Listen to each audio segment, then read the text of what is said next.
What if the doors you have been praying to walk through are not locked at all?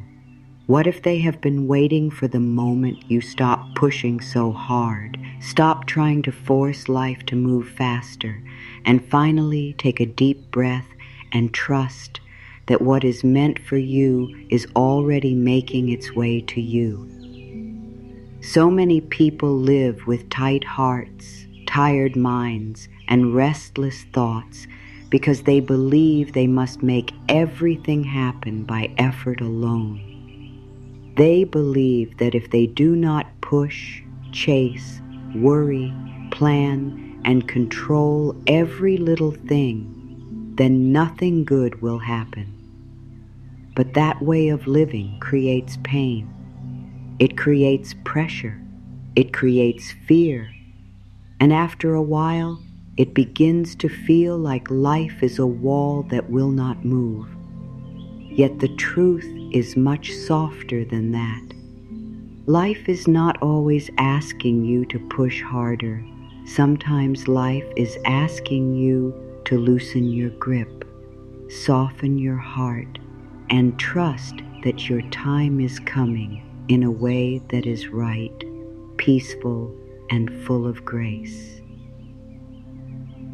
There comes a moment in every healing journey when a person becomes tired of trying to hold the whole world together, tired of watching the clock, tired of asking why things have not happened yet, tired of trying to open doors that stay shut no matter how much effort is used. That moment can feel painful, but it can also be holy, because often that is the moment when wisdom begins. That is the moment when the soul begins to whisper, maybe there is another way. Maybe I do not have to force what belongs to me. Maybe what is truly mine will come with peace instead of pressure. Maybe the right doors open when I stop trying to break them down and begin to trust that life knows the right time, the right path, and the right way. It is easy to think that force is strength. It is easy to believe that pushing means you care, that worrying means you are responsible, that never resting means you are serious about you or dreams. But forcing is not the same as faith. Pressure is not the same as power. Worry is not the same as wisdom. In fact, the more a person forces, the more heavy life can begin to feel. The heart becomes tired, the mind becomes noisy, the spirit becomes dry. There is no room left for joy, for calm, or for the quiet signs that life is trying to send. When everything inside is loud, it becomes hard to hear guidance. When everything inside is tight, it becomes hard to receive blessings. And when everything inside is afraid, even good things can feel far away. That is why this message matters so deeply. Doors open when you stop forcing, not because effort is bad, but because forcing closes something inside you. It closes your peace. It closes your trust. It closes your openness. It makes you move from fear instead of faith. It makes you believe that if things are not happening right now, then they may never happen at all. But life does not work only through strain. Some of the best things arrive through alignment. Some of the most important changes happen when the soul becomes still enough to receive them.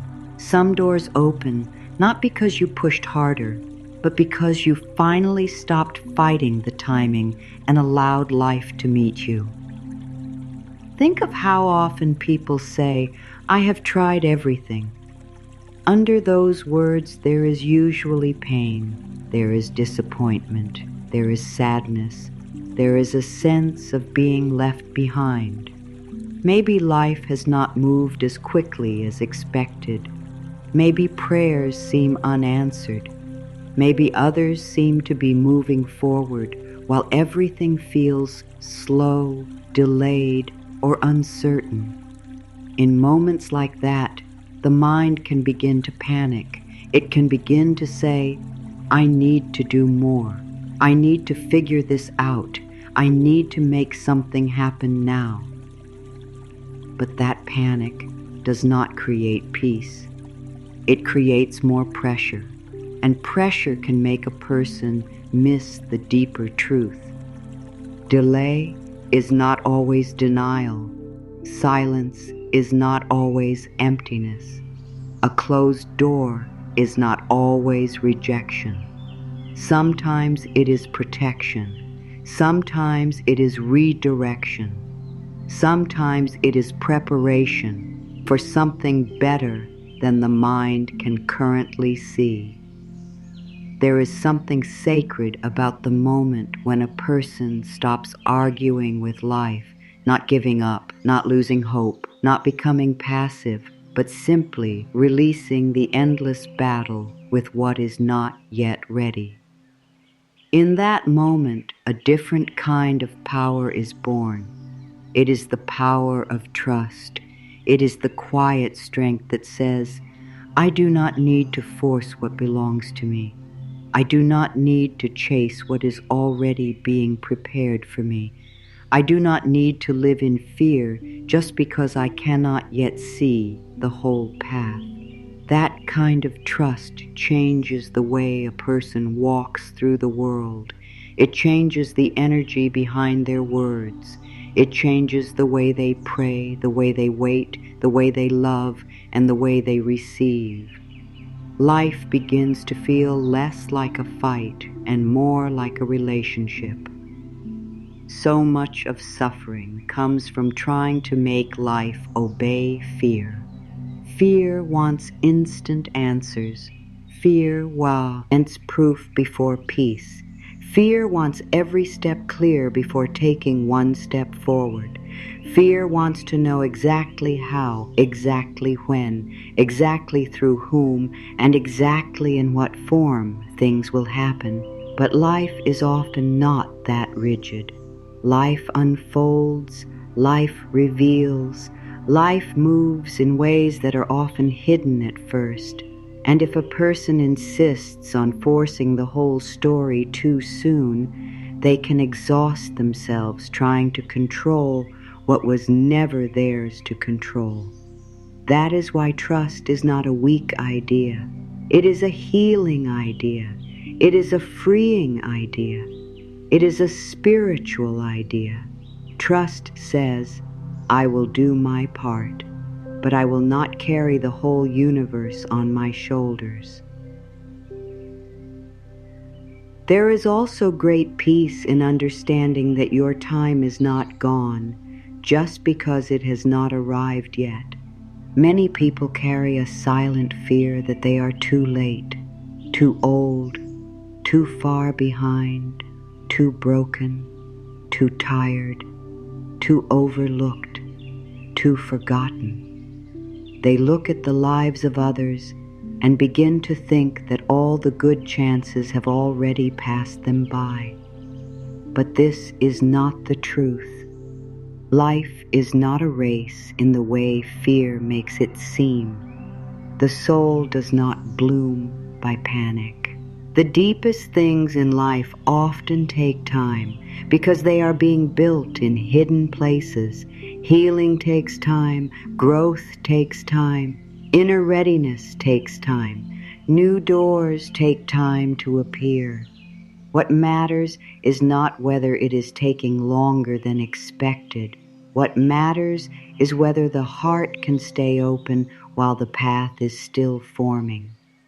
The phrase, my time is coming, is not meant to be said with anger or demand. It is not a way of ordering life to hurry. It is a way of resting in faith. It is a way of saying, I do not have to fear the future. I do not have to push what is not ready. I believe that what is right for me is still possible. I believe that life has not forgotten me. I believe that good can still come. I believe that the right doors will open in the right way. Those words bring hope without pressure. They bring movement without panic. They invite the heart to remain open even while things are still unfolding. When a person lives in trust, they begin to notice something beautiful. The right things do not always arrive with struggle. Sometimes they arrive with a strange kind of ease. A conversation happens at the right moment. An idea appears when the mind is quiet. A chance comes through an unexpected path. A burden falls away without force. Clarity rises after a period of rest. A door that once seemed shut begins to open naturally. This does not mean there will never be effort. It means effort no longer comes from fear. It comes from alignment. It comes from peace. It comes from a heart that is open instead of desperate. And this changes everything. Many people have spent years trying to earn what can only be received. They try to earn peace by overthinking. They try to earn love by pleasing everyone. They try to earn success by exhausting themselves. They try to earn blessings by proving they are worthy, but some gifts not come by strain. They come by openness. They come by belief. They come by a willingness to receive without fear. Doors open in that inner state because the person is no longer fighting the flow of life. They are no longer pulling against what is meant to guide them. They are no longer so busy forcing one door that they miss the better one opening beside them. This is why there is deep healing in the simple act of stopping, not stopping forever, not quitting on life, but stopping the inner fight, stopping the habit of making fear the leader, stopping the need to control what cannot yet be seen. Even one quiet breath can begin this change. One moment of surrender can begin this change. One honest prayer can begin this change. I release the need to force. I trust that what is meant for me is on its way. I trust that my time is coming.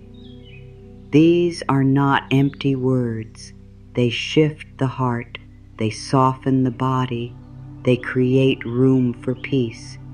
And where there is peace, there is often more clarity, more wisdom, more strength, and more openness to receive. Maybe the listener to these words has been trying hard for a long time. Maybe the heart has been carrying hidden pain. Maybe there is disappointment that no one sees. Maybe there is a quiet sadness about how long things have taken. Maybe there is a fear that if control is released, everything will fall apart. But there is another possibility. If control is released, maybe something deeper can finally begin. Maybe the soul can rest. Maybe trust can grow. Maybe the right things can find their way in. Maybe the heavy energy of forcing can be replaced by the lighter energy of allowing. Maybe the next chapter does not need to be built by struggle. Maybe it can be entered through peace. The spiritual life teaches again and again that forcing is not the highest path. The highest path is alignment with truth, alignment with love, alignment with divine timing, alignment with inner peace. This does not mean waiting without action. It means acting from trust instead of fear. It means moving when guided, resting when needed, and refusing to believe that panic creates better outcomes. It means understanding that a closed hand cannot receive, a clenched heart cannot fully welcome what life is trying to bring, but an open heart can, a soft spirit can, a trusting soul can. That is why the words matter so much. Doors open when I stop forcing. I trust that my time is coming. There is a deep comfort in knowing that life is not against you. Even when the path is unclear, life is not against you. Even when things are delayed, life is not against you. Even when doors close, life is not against you. Sometimes the mind makes quick judgments. This is bad. This is the end. This means I failed. This means nothing will ever change. But the bigger picture is often hidden. What feels like a stop may actually be a turn. What feels like rejection may be protected. What feels like silence may be unseen work happening beneath the surface. What feels late may be right on time for who you are becoming. Trust lets the heart live inside that possibility. And so the first truth is simple, but it can change a life. You do not need to force what belongs to you. The right doors do not need to be broken down by fear. They open in season, they open in peace, they open when the soul is no longer fighting every part of the journey. This is not a message of passivity. It is a message of release. It is a message of faith.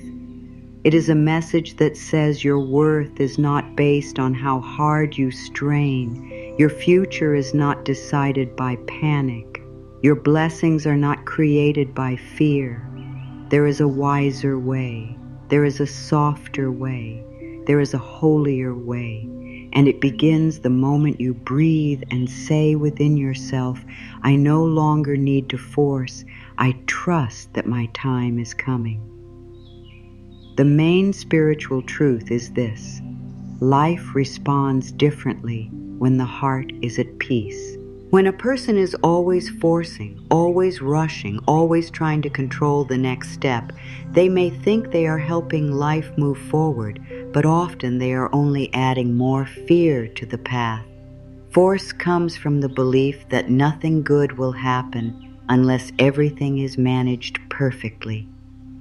Trust comes from the deeper knowing that life can still work even when every answer is not yet visible. Force says, I must make it happen now.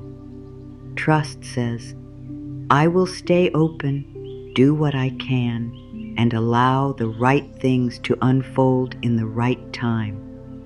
That difference may sound small, but it changes the whole inner life. The spirit does not bloom in a state of constant pressure. The soul does not become strong through endless fear. A person may become busy through force, but not always wise. They may become tired through effort, but not always peaceful. They may stay moving all day long, but still feel deeply stuck inside. This is because movement and progress are not the same thing. Noise and direction are not the same thing. Control and peace are not the same thing. There are times when the mind thinks more pressure will solve the problem. But the answer is not more pressure. The answer is more alignment. The answer is more stillness. The answer is a return to trust. So what does it mean to say that trust creates space? It means that when you stop filling every moment with fear, something else has room to enter. Peace has room to enter. Clarity has room to enter. New ideas have room to enter. Guidance has room to enter. Healing has room to enter. even blessings have room to enter. When the inner life is full of panic, there is little room left for anything gentle. But when the heart softens, it becomes a place where life can speak again. It becomes easier to notice what feels right, what needs to be released, what direction is opening, and what door is not to. Rally, beginning to move.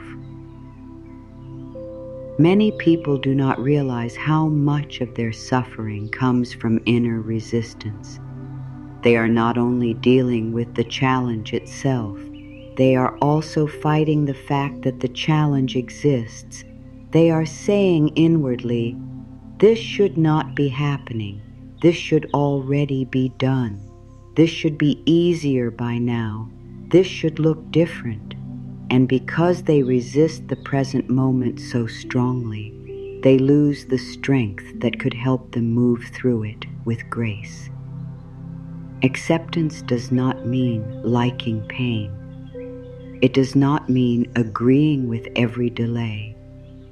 It means choosing not to go to war with reality. It means saying, "This is where I am right now, and I trust that peace is still possible here." That is where the spiritual truth becomes life-changing. Blessings do not always come into the places where fear is shouting the loudest. Often they come into the places where surrender has made room. This does not mean that calm people get everything they want and struggling people get nothing. It means that openness changes what a person can notice, receive, and hold. A person in fear may miss a quiet answer because it does not look dramatic enough. A person in panic may reject the slower path because it does not look like the plan they had in mind. A person in control may keep trying to open the wrong door simply because they do not want to admit that another one is meant for them. But a person in trust becomes easier to guide. There is also a great difference between doing your part and trying to do everything. Spiritual maturity is not laziness. It is not waiting with folded hands and calling that faith. It is not refusing responsibility. The truth is much deeper than that. Spiritual maturity means knowing what belongs to you and what does not. Your part is to stay open, stay honest, stay willing, stay grounded, and take the next step when it becomes clear. Your part is to care for your energy, your thoughts, your words, and your trust. But the full timing of life, the hidden work behind the scenes, the way doors connect, the people who must move, the lessons still unfolding, the unseen protection at work, those things are not yours to control. When you try to take all of that on, you become heavy. When you release what was never yours to carry, you become available to grace. Grace enters where force leaves. That is one of the most beautiful truths of the spiritual path. Grace is the help you cannot create by panic. Grace is the opening that comes at the right time. Grace is the new strength that appears after surrender. Grace is the peace that comes when you stop fighting what is and begin to trust what can still become. Grace is often very quiet. It may not enter with loud signs. It may enter as relief. It may enter as rest. It may enter as one clear thought after weeks of confusion. It may enter as the closing of a door you were never meant to walk through. It may enter as the courage to let go of what has kept you tired for too long. Trust also changes the body. So many people carry force not only in their thoughts, but in their shoulders, their breath, their jaw, their sleep, and their nervous system. The body can feel when the mind is trying to control life through fear. The body becomes tight, restless, and exhausted. But when a person begins to trust, the body often begins to soften too. The breath deepens, the chest opens, the mind has fewer storms, the heart feels less chased by time. And when the body begins to feel safe again, a person can hear spiritual truth more clearly. They can feel the difference between fear and guidance. They can sense when to pause and when to move. They can receive without feeling that every blessing must be fought for. One reason forcing is so common is because people are afraid of stillness. In stillness, they may feel the pain they have been avoiding. In stillness, they may have to face how tired they really are. In stillness, they may hear the truth that the path they have been chasing is not the one meant for them. In stillness, they may finally notice that their worth has been tied to struggle, so they keep moving, keep planning, keep pushing, because forcing gives the feeling of control. But the feeling of control is not the same as real safety. Real safety comes from knowing that life can hold you even when the next answer has not yet appeared. Real safety comes from trust. There is something deeply spiritual about saying, "I release the need to force." Those words are a doorway. They are a way of stepping out of battle and into relationship with life. They do not mean, "I do not care." They mean, "I refuse to let fear rule me." They mean, "I believe there is wisdom working in ways I cannot fully see." They mean, "I will not destroy my peace trying to control every result." They mean, "I am open to being led." Once those words become real in the heart, the whole inner world begins to change. The person becomes less reactive, less desperate, less trapped by time. And in that softer inner state, many good things can begin to grow.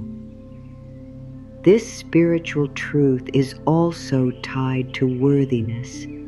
People often force because they secretly believe that nothing will come unless they prove they deserve it.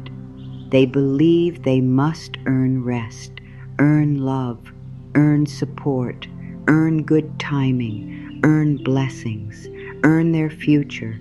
But the deepest spiritual teachings remind us that many good things begin in receiving. Peace is received, guidance is received, love is received, even the strength to keep going is often received.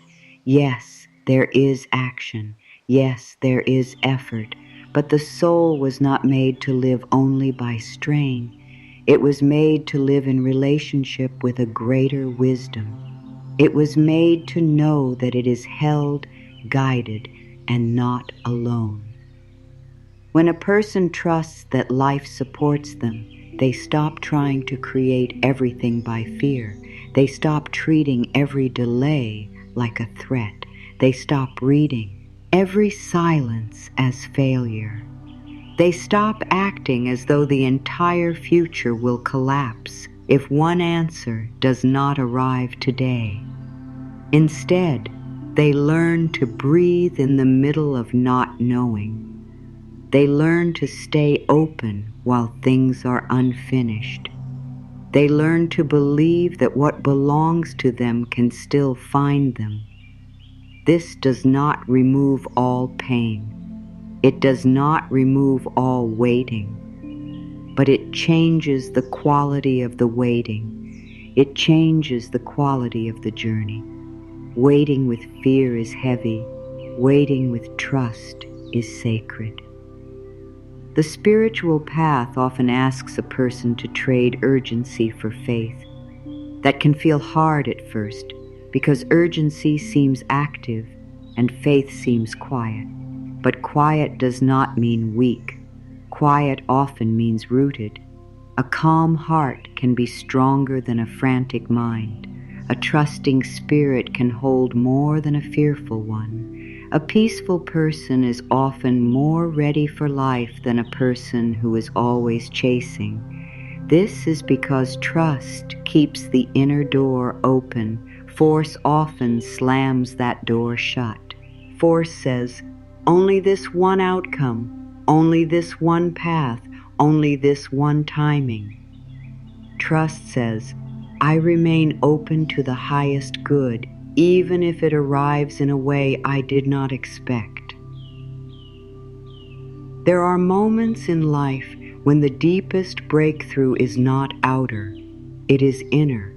A person may still be in the same room, same season, same waiting place, and yet something inside changes completely. They no longer feel abandoned by time. They no longer feel punished by the process. They no longer feel that every closed door means personal failure.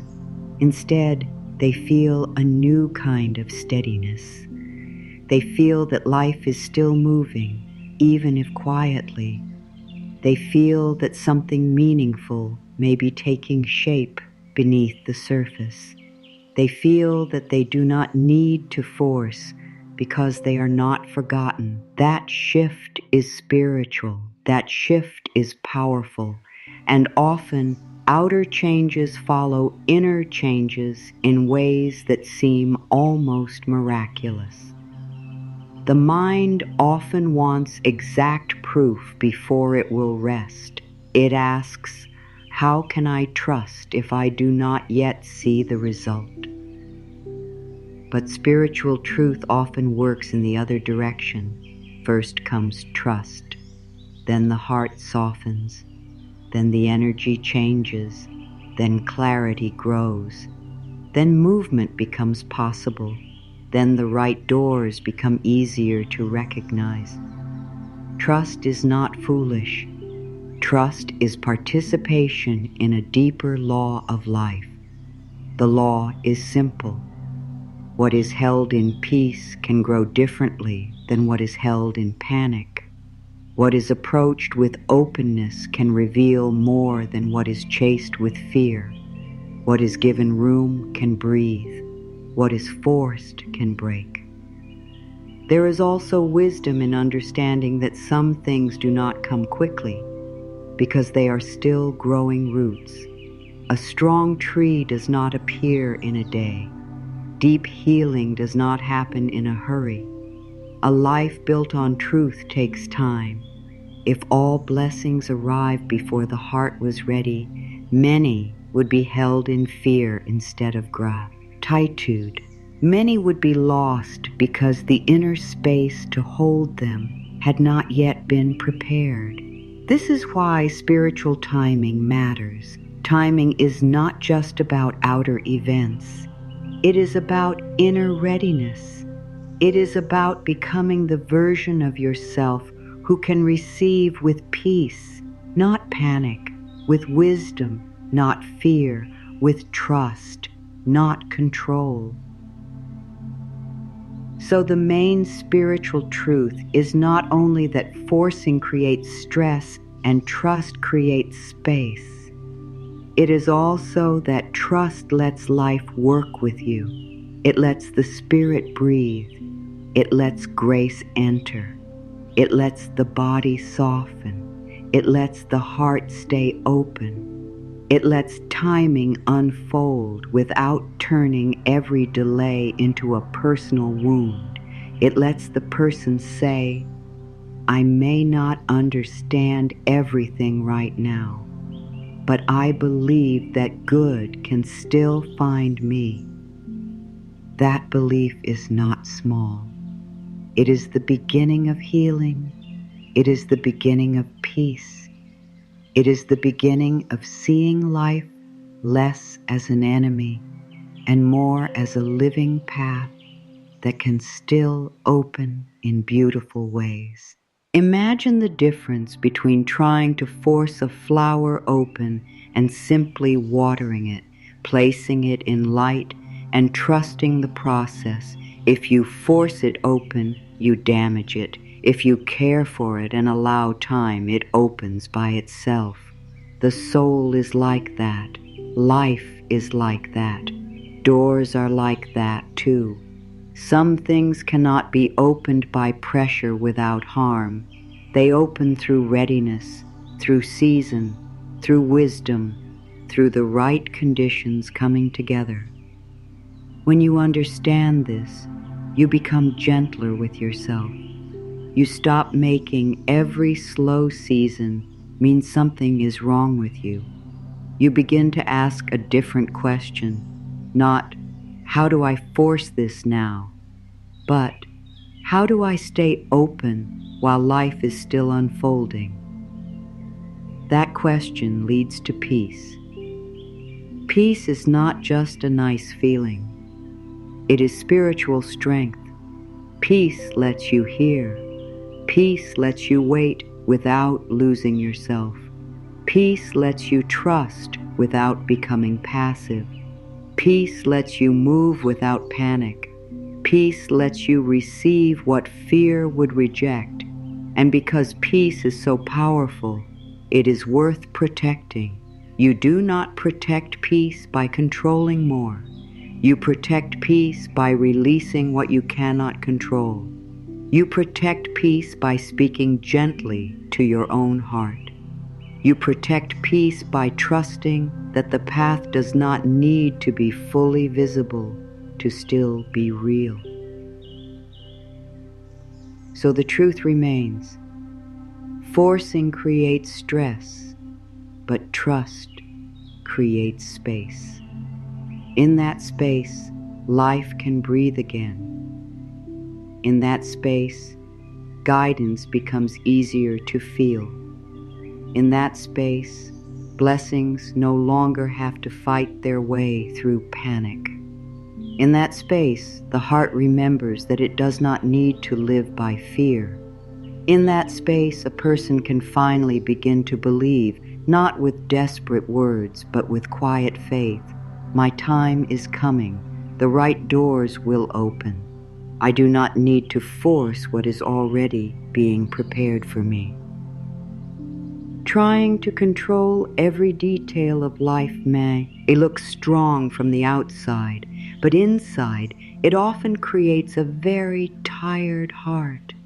There is a kind of exhaustion that sleep alone cannot fix.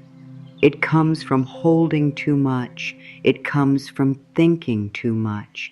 It comes from watching every sign, replaying every conversation, planning every step, and still feeling that nothing is certain. Many people live in this hidden exhaustion every day. They smile, they keep going, they do what needs to be done, but inside they are carrying pressure that never seems to turn off. They are always trying to stay ahead of what might happen next. They are always trying to prevent pain before it arrives. They are always trying to control life enough to feel safe, but the more they try to control everything, the less peace they often feel. Control promises safety, but it rarely gives real rest. It says, if you think about this one more time, you will feel better. It says, if you prepare for every possible problem, nothing can hurt you. It says, if you keep checking, pushing, and managing, you will stay in charge. But after a while, control becomes a burden. It turns the mind into a room full of noise. It turns simple waiting into suffering. It turns uncertain moments into fear storms. It makes the heart believe that letting go means danger, when really, letting go may be the first step toward peace. Not letting go of your values, your dreams, or your care, but letting go of the endless habit of trying to control what cannot be controlled. A tired heart does not only come from hard events, it also comes from the way a person responds to those events. Two people can be in the same uncertain season, and one may still have peace while the other is falling apart inside. The difference is often not outer life, it is inner grip. One person is holding life with open hands, the other is clenching every part of it with fear. One person says, "I do not understand this, but I trust that I will be guided." The other says, "I must solve all of this now, or I cannot rest." One person remains teachable, soft and open. The other becomes trapped in tension. This is why letting go of control is not losing power. It is choosing a wiser kind of power. Control often begins as self-protection. A person has been hurt before. Things did not go as planned. Doors closed. People disappointed them. Timing felt cruel. Life became uncertain. So they made a quiet promise inside. Next time I will stay ahead of everything. Next time I will not be caught off guard. Next time I will manage every detail. This is understandable. The heart wants to feel safe. But over time, this way of living can become a prison. Instead of protecting the soul, it keeps the soul tense. Instead of making life easier, it makes every step heavier. Instead of opening the future, it fills the present with fear. The truth is that control cannot give what only trust can give. Control can create plans. It can create schedules. It can create backup, options and lists and systems. Some of these things are useful, but control cannot create peace.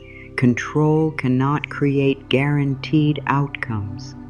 Control cannot force love, healing, timing, or inner readiness. Control cannot stop all loss. Control cannot prevent every disappointment. Control cannot make life obey fear. And when a person keeps demanding from control what control can never give, they become deeply tired. They keep reaching for certainty where certainty does not exist. They keep asking the mind to solve what only surrender can soften. There is also a quiet sadness in trying to control every detail because it steals so much life from the present moment.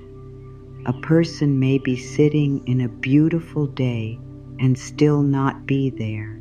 The body is there, but the mind is somewhere else. Fixing tomorrow, fearing next week, replaying yesterday, checking if the future is arriving fast enough. They miss simple peace because their inner world is always rushing ahead. They may miss joy because joy often comes softly, and a loud mind cannot easily notice soft things. They may miss signs of grace because grace is often gentle, and control is rarely gentle. Letting go of control is not only about ending stress, it is also about coming back to life. Many people think that if they let go of control, everything will fall apart. But often, what falls apart is not life itself. What falls apart is the false belief that fear was keeping everything together, and that can be a blessing, because once that false belief breaks, a person can begin to learn a new way of living, a way built not on panic but on trust, a way built not on overthinking but on presence, a way built not on the need to manage every unknown, but on the willingness to walk with faith one step at a time. This new way does not always feel easy at first. The habit of control can be strong, but every small release creates more room for peace. One of the clearest signs that a person is trying to control too much is that they cannot rest even when nothing needs to be done in that exact moment. The body sits down, but the mind keeps running. The day ends, but the thoughts continue. A kind word comes, but they doubt it. A chance appears, but they question it. A quiet moment opens, but they rush to fill it with worry. This is what control does. It teaches the nervous system that stillness is unsafe. It teaches the heart that uncertainty must be fought. It teaches the soul that peace can only come after every answer arrives. But peace was never meant to depend on full certainty. Peace was meant to be a way of walking with life, even while some things remain unknown.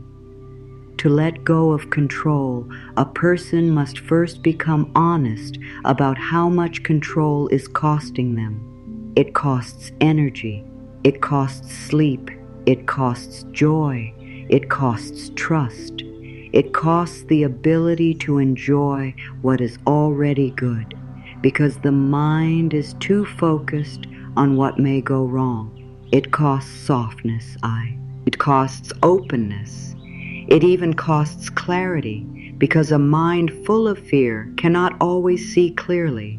If someone has been living this way for a long time, they may not even notice how heavy it has become. It may feel normal to be always tense, always watchful, always preparing, but normal does not always mean healthy. Familiar does not always mean safe.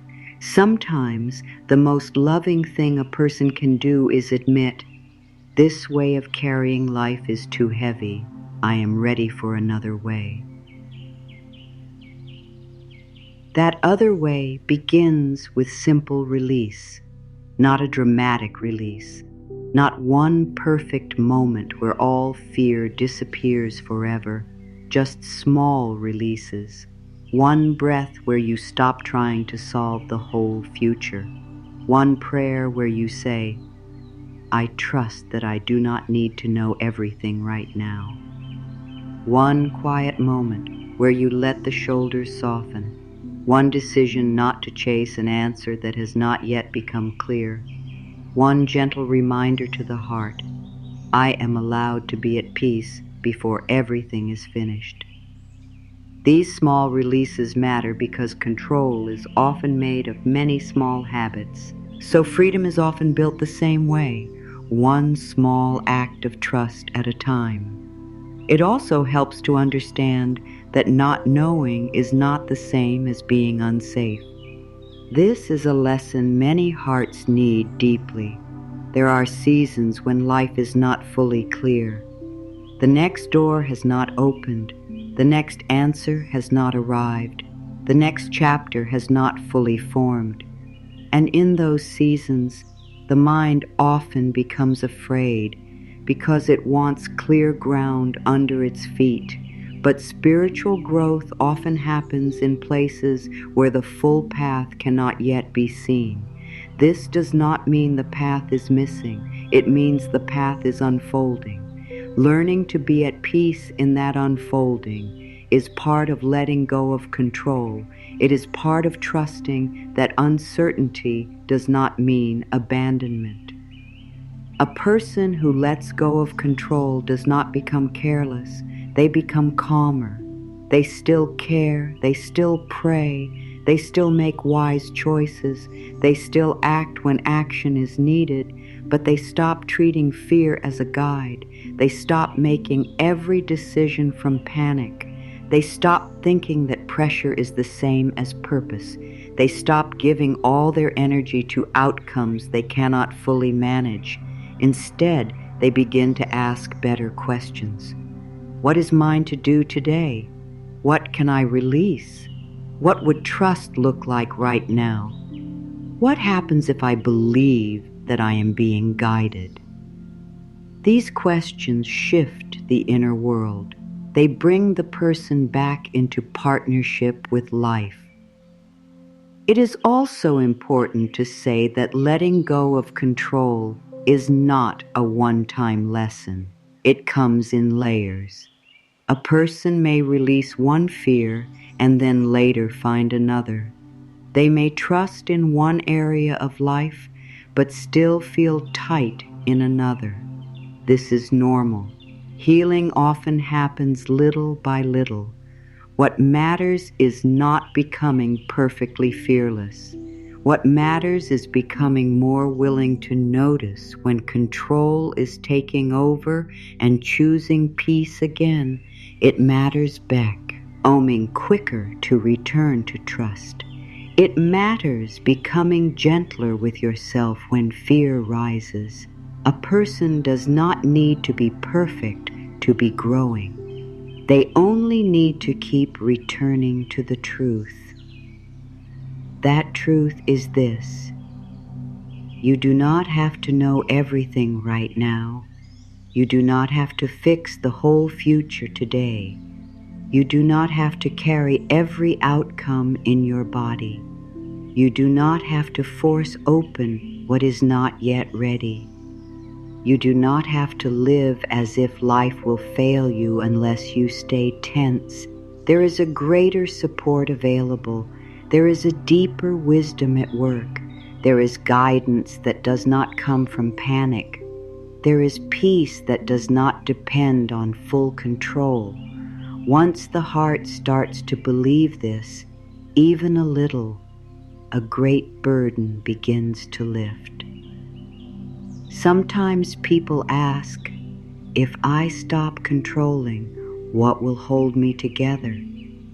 The answer is simple, though it may take time to feel real. Truth will hold you, faith will hold you, presence will hold you, grace will hold you, life itself will hold you in ways the fearful mind cannot understand. The next breath comes without being forced. Morning arrives without being forced. Healing often begins without being forced. Many of the deepest movements of life happen through allowing, not demanding. This is not a reason to do nothing. It is a reason to stop worshiping control. It is a reason to trust that life can move without being pushed by fear every second of the day. There is a beautiful softness that comes when a person finally says, I no longer need to hold so tightly. That sentence can change the body. It can change sleep. It can change the way the day feels. It can change how waiting is experienced. Instead of seeing life as something that must be managed every moment, the person begins to see life as something that can also be received. This does not remove all uncertainty. It does not promise that every wish will appear at once. But it brings back dignity. It brings back calm. It brings back breath. And often, when the grip loosens, life starts to move in ways that were hidden before. The need to control every detail also keeps many people from hearing their inner wisdom. Their own soul may be trying to tell them to slow down, to change direction, to stop chasing what drains them, to trust a path they did not plan. But the voice of control is so loud that it covers everything else. It says, keep pushing, keep proving, keep fixing, keep holding. The soul says, rest, listen, trust, release.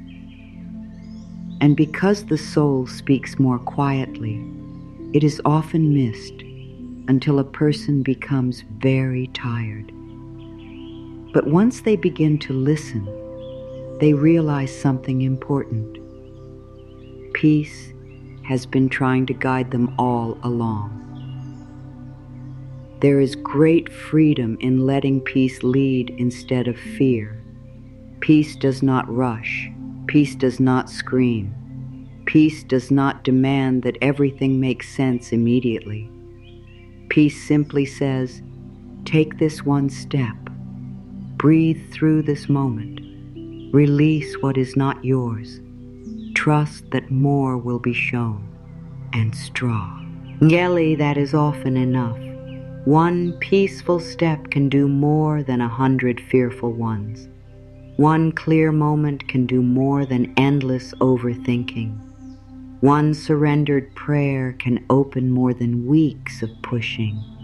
This is why letting go of control is not losing direction. It is often how real direction begins.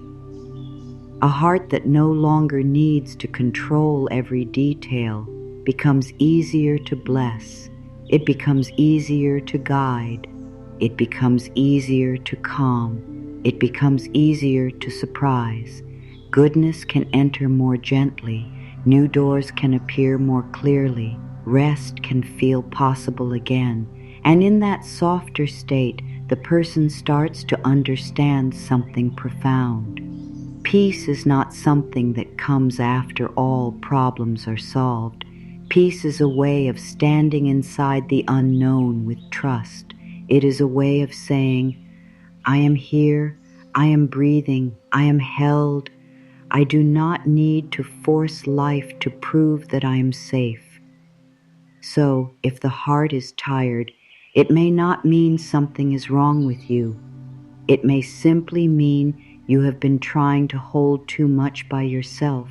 It may mean you have been living as though control was your only protection.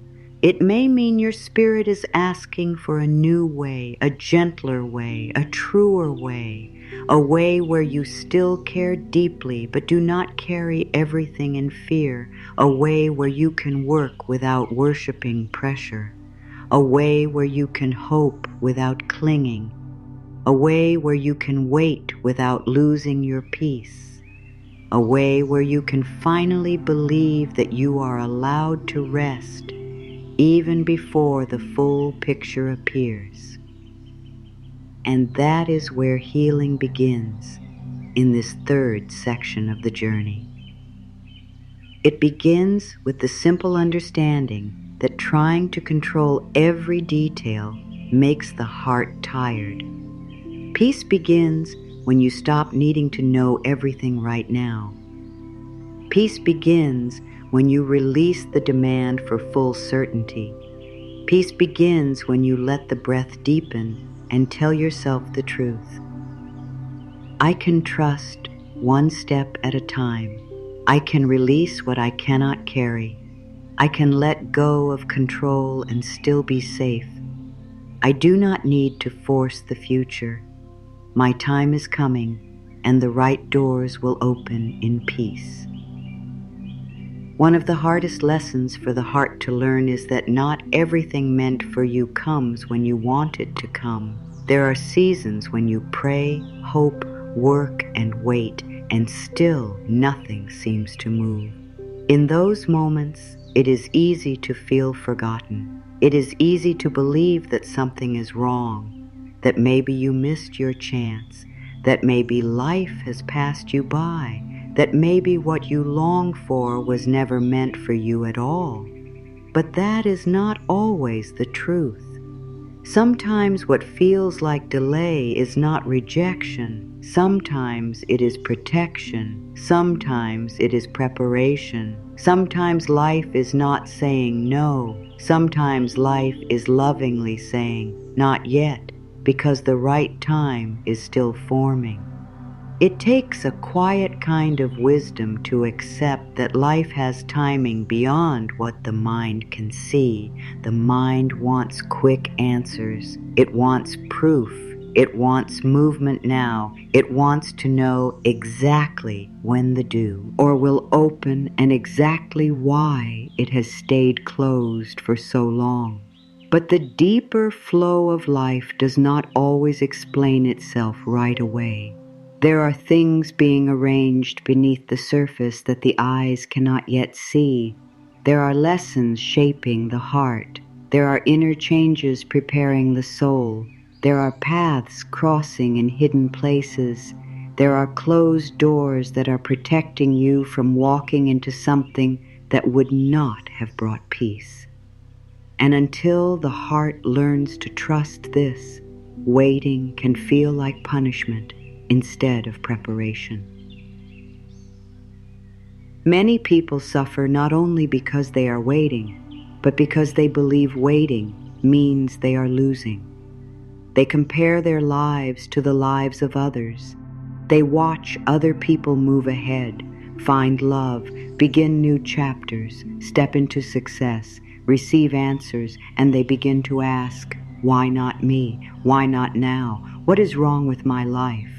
But comparison is a painful teacher because it makes a person forget that every path has its own rhythm. A flower does not fail because it blooms later than another flower.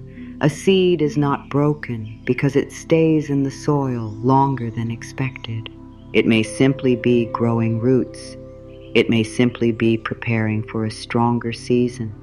In the same way, a life can be full of unseen progress even when nothing outside seems to be moving.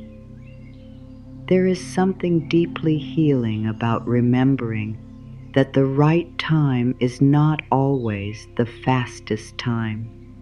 The right time is the time when what is meant to happen can happen with more peace, more wisdom, and more readiness. If certain things had arrived earlier, perhaps the heart would have held them with fear. Perhaps the mind would have rushed them. Perhaps the soul would not have known how to receive them. Perhaps what looked like a dream would have become a burden because the inner foundation was not yet strong enough. This is why timing matters so much. Timing is not only about events, it is about the condition of the heart that receives those events. It is about being ready not only to reach something, but to hold it well. Think about how often people ask for open doors, but they do not ask whether they are ready to walk through those doors in peace.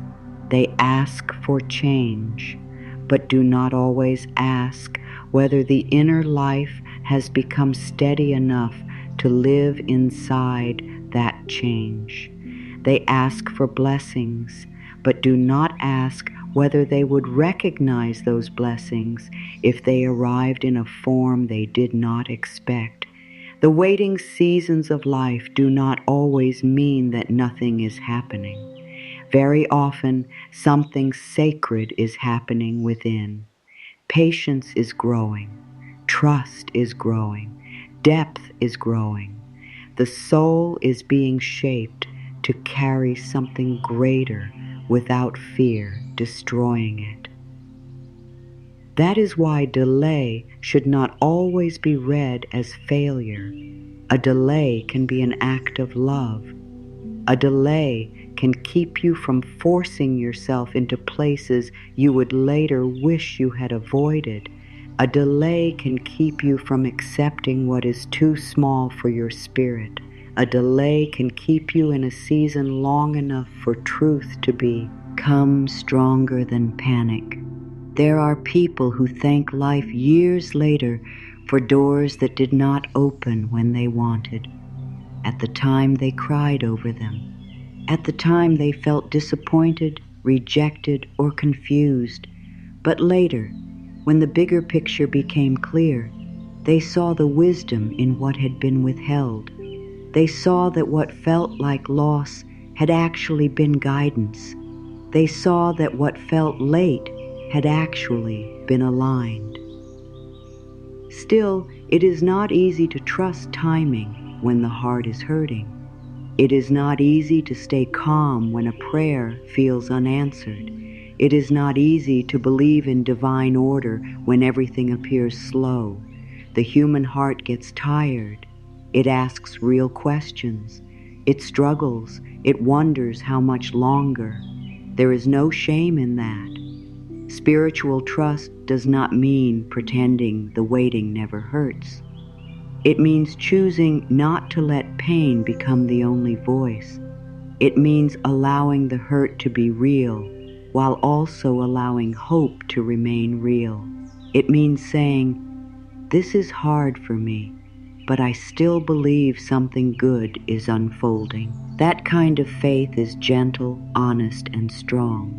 There is a deep peace that enters when a person stops asking only, "Why is this taking so long?" and begins asking, "What is this season teaching me? How is this season preparing me? What strength is growing in me right now? What am I becoming while I wait?" Those questions bring the heart back to purpose. They remind the soul that life is not empty just because the next chapter has not begun. Life is still alive here. Growth is still alive here. Meaning is still alive here. Even in stillness, something can be unfolding. Even in silence, something can be healing. Even in delay, something can be preparing the way. The truth is that life often works slowly in the places that matter most.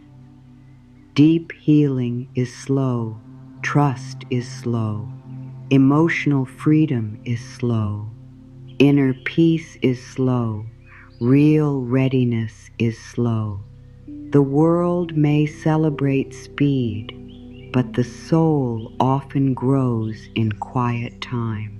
A person becomes more whole, not only by getting what they want, but by learning who they are while they wait. They learn how to sit with uncertainty without losing themselves. They learn how to keep the heart soft instead of bitter. They learn how to let faith rise where fear once ruled. And these are not small lessons. These lessons change the whole way a person lives. When people hear the words, "everything has its right time," they sometimes think this means they must sit back and do nothing. But that is not the message. The message is not laziness. The message is alignment. You still live, you still pray, you still take the steps you can take. You still care for your life, but you stop turning urgency into an idol.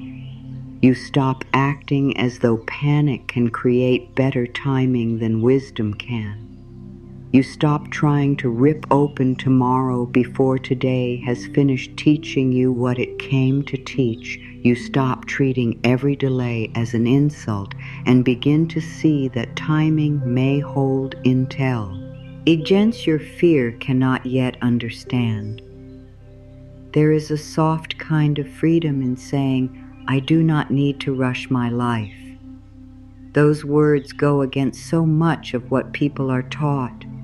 Many people live as though every day is a race, every delay is a threat, and every unanswered prayer is a warning that something is going wrong. But life is not only made of deadlines, life is also made of seasons. Some seasons are for building, some are for resting. Some are for healing. Some are for being emptied of what no longer belongs. Some are for becoming ready.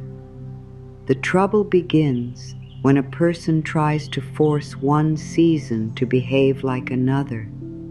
They try to harvest when life is asking them to root. They try to arrive when life is asking them to grow. Nature teaches this so clearly. The sunrise does not apologize for taking its time. The tree does not panic because winter looks still. The seed does not scream at the soil because it cannot yet see the sky. Everything in nature moves with timing, and because it trusts timing, it continues to grow. But human beings often fight timing with fear. They want the fruit while resisting the season of growth. They want the answer while resisting the silence that prepares them to hear it. They want the open door while resisting the shaping of the heart that will one day walk through that door with gratitude. The more a person learns from nature, the more they begin to see that timing is not the enemy. Timing is part of the wisdom. The soul becomes lighter when it stops trying to drag the future closer. There is a kind of pain in reaching for what is not yet ready, and there is a kind of peace in saying, I trust that the right moment will come. That does not mean there will never be impatience. It does not mean the human heart will never ache, but it means the ache no longer has the final word. It means the person no longer builds their whole identity around being delayed. Instead, they begin to build their identity around being held, guided, and prepared. They begin to believe that life is not withholding good out of cruelty. Life may be arranging good out of love. Sometimes people only see timing clearly when they look back. In the middle of the waiting, nothing makes sense. In the middle of the silence, they feel confused. In the middle of the detour, they think they are off track. But later, when they stand on new ground, they begin to see that the pieces were moving all along. They see that if one door had opened too soon, they would have missed another. They see that if one answer had come early, they would not have grown into the person who could truly receive it. They see that the very delay that hurt them also prepared them. They see that life was not against them. Life was guiding them in a way they could not yet understand. That is why trust in timing is such a sacred practice. It teaches the heart not to judge too quickly. It teaches the soul not to call everything bad, just because it is slow.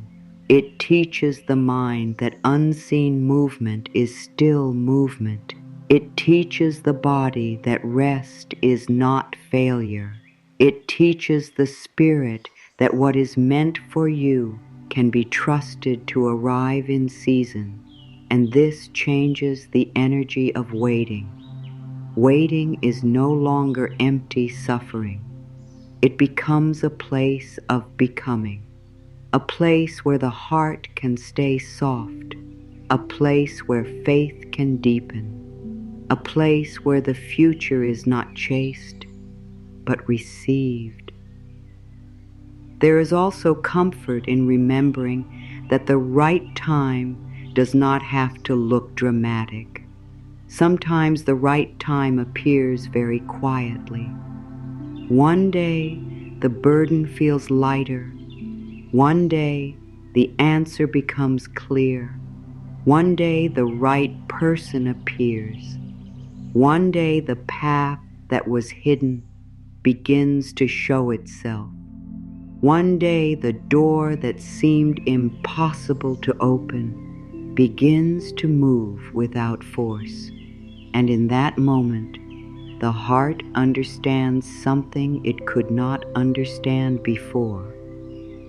What is truly meant for you does not need to be tortured into existence. It comes with a different kind of energy. It comes with fit. It comes with peace. It comes with the feeling that life has met you at the right moment. So if the season feels slow, let that not become a reason to turn against life. Let it become a reason to lean deeper into trust. Let it become a reason to believe that unseen things are still taking shape. Let it become a reason to soften rather than harden. The right time is not your enemy. The right time may be the very mercy that keeps your life from becoming smaller than it was meant to be.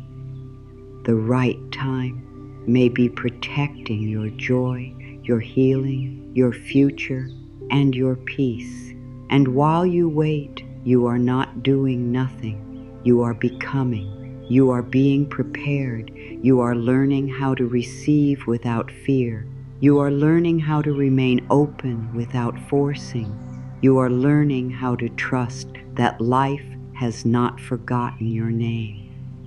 There is something powerful that happens inside a person when they stop saying, "Maybe it will never happen for me," and begin saying, "My time is coming."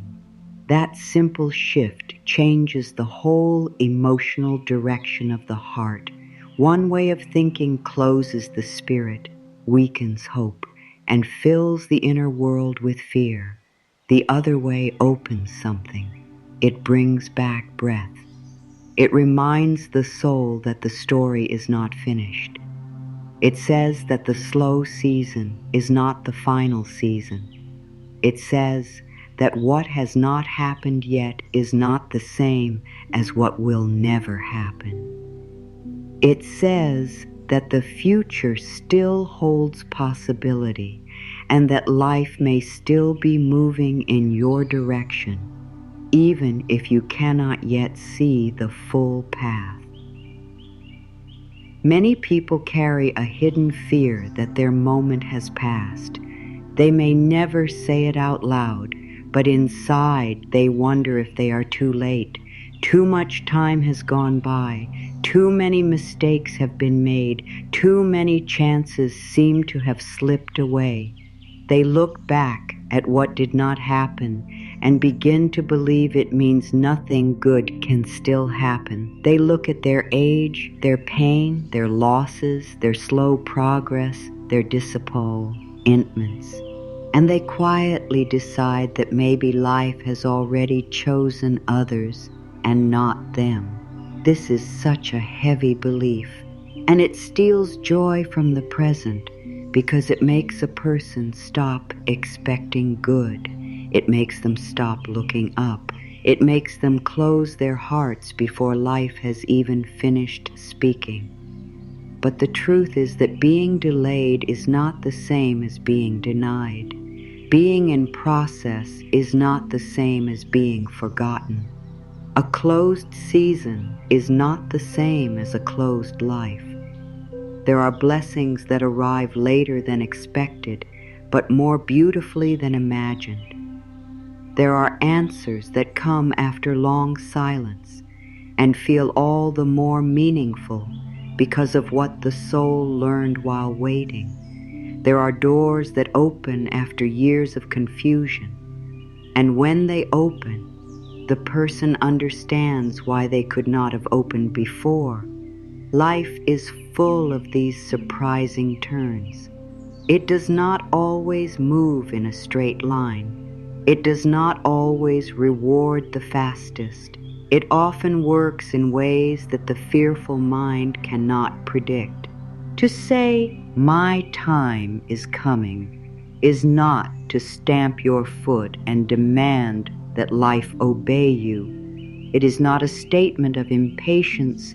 It is a statement of trust. It says, "I do not know the day, But I believe there is a day. I do not know the form, but I believe something good is still possible. I do not know how the path will unfold, but I believe it is unfolding. That kind of faith is quiet, but it is strong. It does not need to prove itself through noise. It simply keeps the heart open. It keeps despair from becoming the final truth.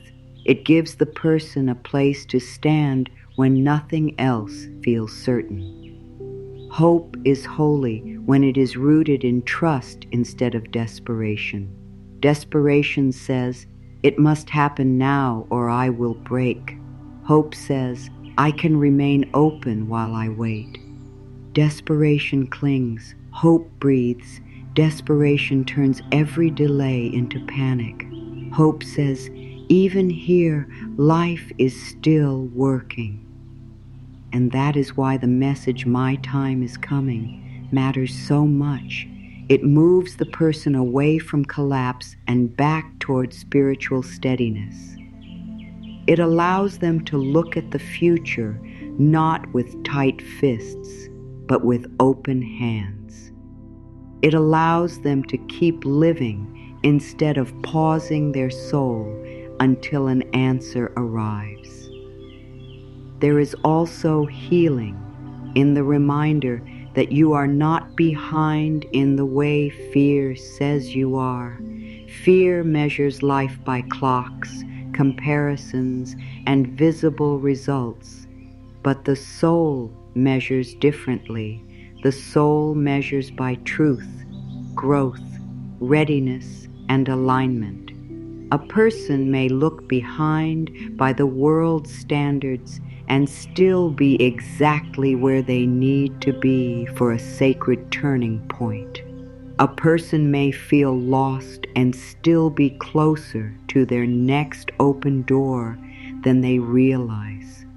A person may think nothing is happening and still be standing in the middle of a season that is shaping everything.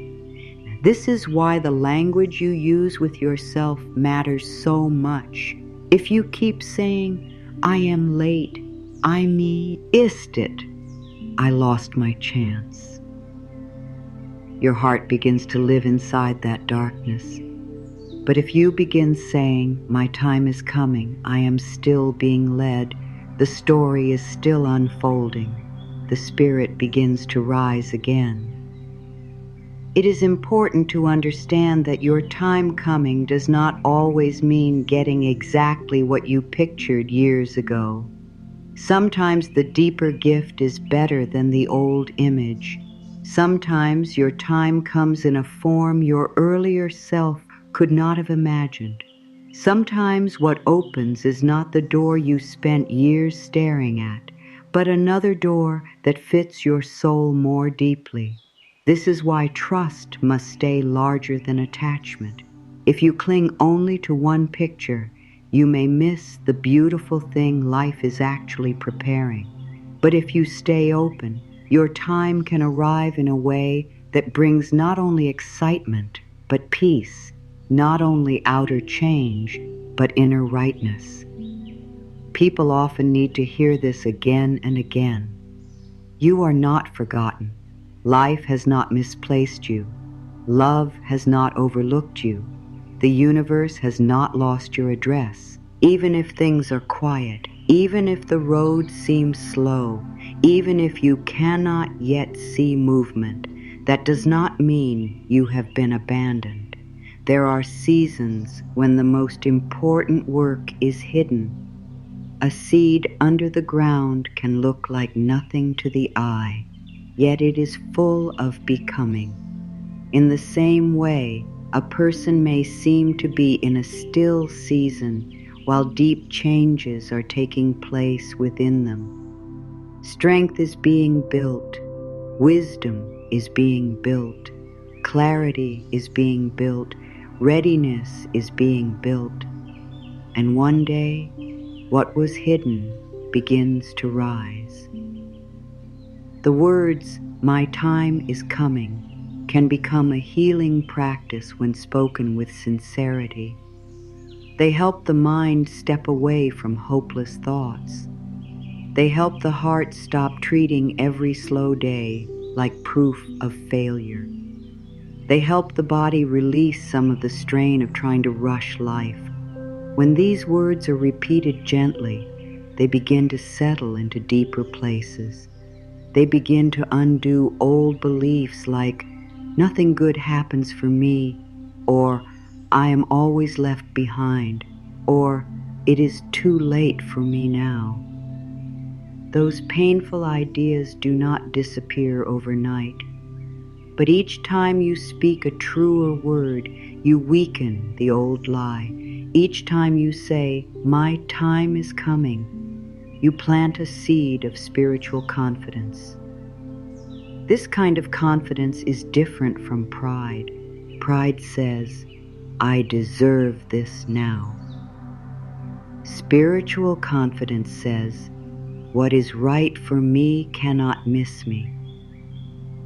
Pride tries to dominate timing. Spiritual confidence rests in it. Pride becomes angry when life does not move quickly enough. Spiritual confidence remains open, believing that what is aligned will arrive. And this kind of faith changes how a person carries themselves. They stop moving like someone rejected by life and begin moving like someone who is still being guided. They stop speaking as though the story is over and begin speaking as though the next chapter can still be beautiful. That change in posture, matters. That change in energy matters. It shapes what the heart is able to receive. The message that your time is coming also helps heal the pain of watching others move forward. There is nothing wrong with celebrating others, but when a heart feels wounded, someone else's progress can start to feel like proof of your own delay. It can make you feel smaller, slower, forgotten. But another person's season does not cancel yours. Another person's open door does not mean yours will never open. Another person's blessing does not remove your possibility. Life is not a small table with only one place left. Goodness is not so limited. Your time can still come even if someone else's time is here right now. In fact, learning to bless the movement of life in others can soften your own spirit and remind you that life is still generous. Sometimes the heart needs permission to keep expecting good. Pain can make a person afraid to hope again because hope feels risky. What if nothing changes? What if the answer still does not come? What if trusting again only leads to more disappointment? These fears are real, but shutting down hope does not protect the soul. It only makes the waiting darker. Hope is not foolish when it is joined with surrender. It is not blind when it is joined with wisdom. It is simply the choice to remain available to the possibility of goodness. And that choice can transform the emotional atmosphere of a person's life. Instead of living as though the future is closed, they begin to live as though the future may still hold grace. There is a kind of inner strength that comes from saying, I do not need to know exactly when. I only need to believe that what is meant for me is still on its way. That sentence frees the heart from trying to force a date onto every dream. It frees the mind from turning time into an enemy. It frees the body from living in constant alarm It teaches the person to stay present while still remaining hopeful. This is a beautiful balance. It is not passive. It is not numb. It is alive, trusting, and steady. It says, I will keep showing up for my life, but I will not punish myself because everything has not yet arrived. Sometimes your time is coming in ways that have already begun, though you may not yet recognize them. The closed relationship may have made space for a truer one. The delay may have saved you from building your life on the wrong foundation. The silence may have taught you how to hear your own soul more clearly. The waiting may have strengthened your relationship with faith. The pain may have softened your heart in ways that will one day let you love more deeply. These things do not always feel like blessings while they are happening. But later, many people realize that life was already making room. Their time had already started approaching, not in the form they expected, but in the inner changes that would one day allow them to receive it. And so the message remains tender and strong. Do not count yourself out. Do not call the story finished because the chapter is slow. Do not let fear tell you that the unopened door is proof that nothing good is left for you. Speak more gently to your future. Speak more kindly to your heart. Tell yourself the truth again and again until your spirit begins to believe it. I am not too late. I am not forgotten. I am not behind in the eyes of life. My time is coming. What is meant for me is finding its way to me. I do not need to force it. I only need to stay open, faithful, and ready to receive. The right doors do not need to be forced open. This is a truth many people only learn after years of strain. They spend so much time pushing on doors that do not move, pleading with doors that do not fit, trying to prove themselves worthy of doors that were never meant for them. And by the time they stop, they are exhausted. Their hands are tired. Their hearts are tired. Their faith is tired. They begin to wonder whether life is nothing but resistance. But often the problem is not that life refuses to open. The problem is that fear keeps choosing the wrong door and then calling it destiny. The right door has a different energy.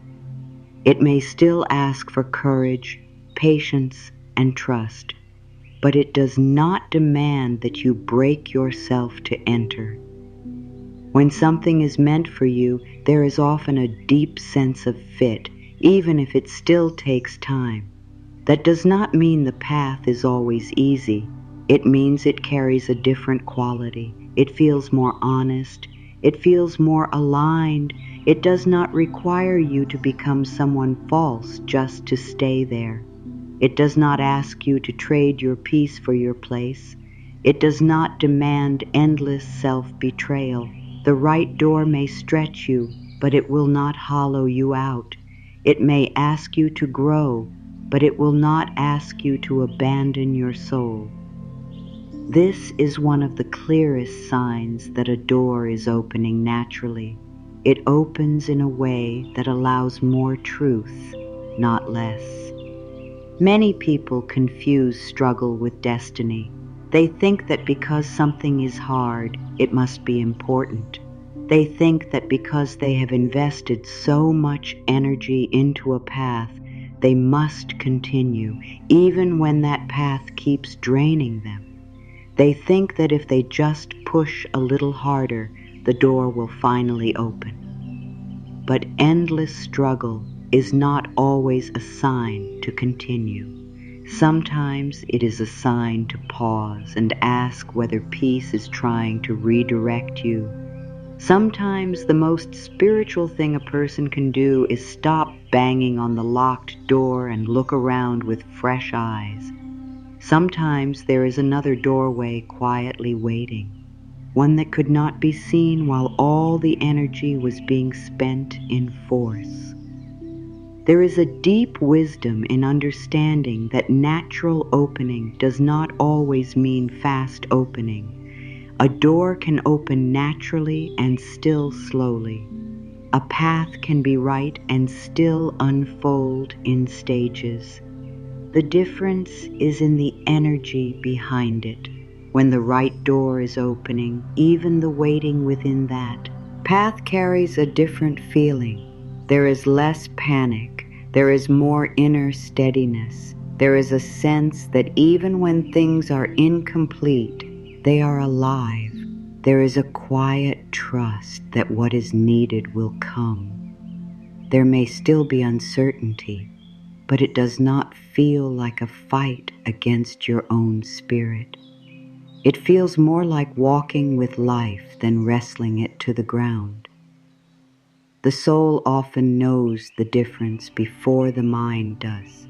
The mind may be attached to old plans, old ideas, old timelines, old definitions of success, but the soul can feel when something is not right, even if it looks impressive from the outside. The soul can feel when a path is built more on fear than truth. It can feel when a door is being chased out of insecurity instead of genuine alignment. That is why inner peace matters so much. If the mind is too loud with pressure, it can drown out the deeper wisdom within. But when a person becomes still, when they stop forcing, when they stop trying to prove so much, they begin to hear something quieter and truer. They begin to sense where life is flowing and where it is resisting them for a reason. There are doors that stay closed because they are not meant to open. This can be a painful truth at first because the human heart becomes attached. It imagines a future. It invests hope. It builds stories around what might happen. So when the door remains shut, it feels personal. It feels like failure. It feels like not being chosen. But not every closed door is a statement about your worth. Sometimes it is simply guidance. Sometimes it is love saying, "Not this." Sometimes it is protection saying, "Not here." Sometimes it is wisdom saying, "This path would take more from you than it would give." The sooner a person stops taking every closed door as a wound to their identity, the sooner they can begin to see the mercy in redirection. When the right door begins to open, it often happens with a sense of ease that surprises the heart.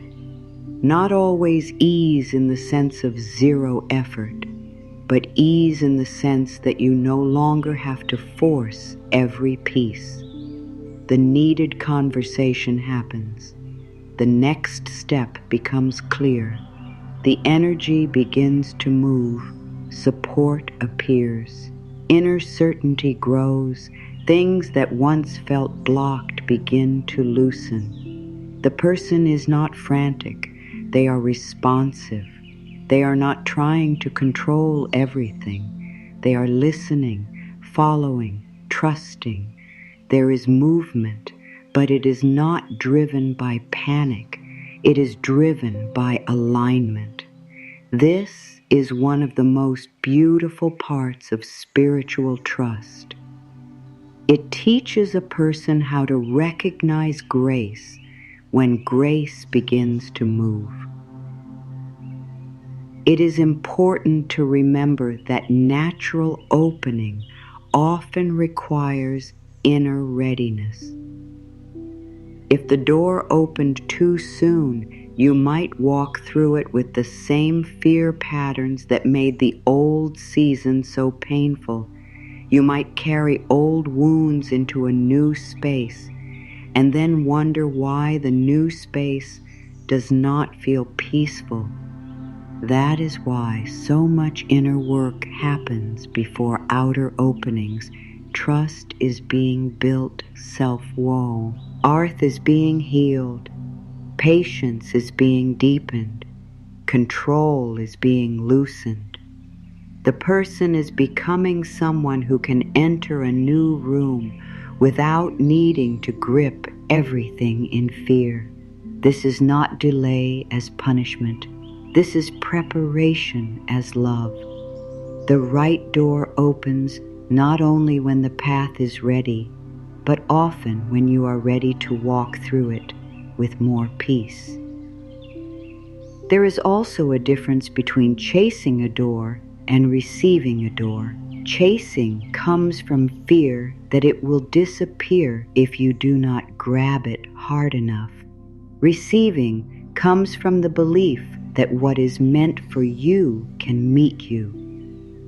Chasing feels tight, rushed, and anxious. Receiving feels open, grounded, and awake. Chasing makes a person beg life to validate them.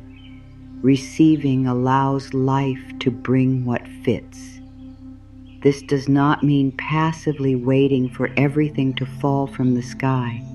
It means moving in partnership with trust. It means doing what is yours to do while leaving room for life to do what only life can do.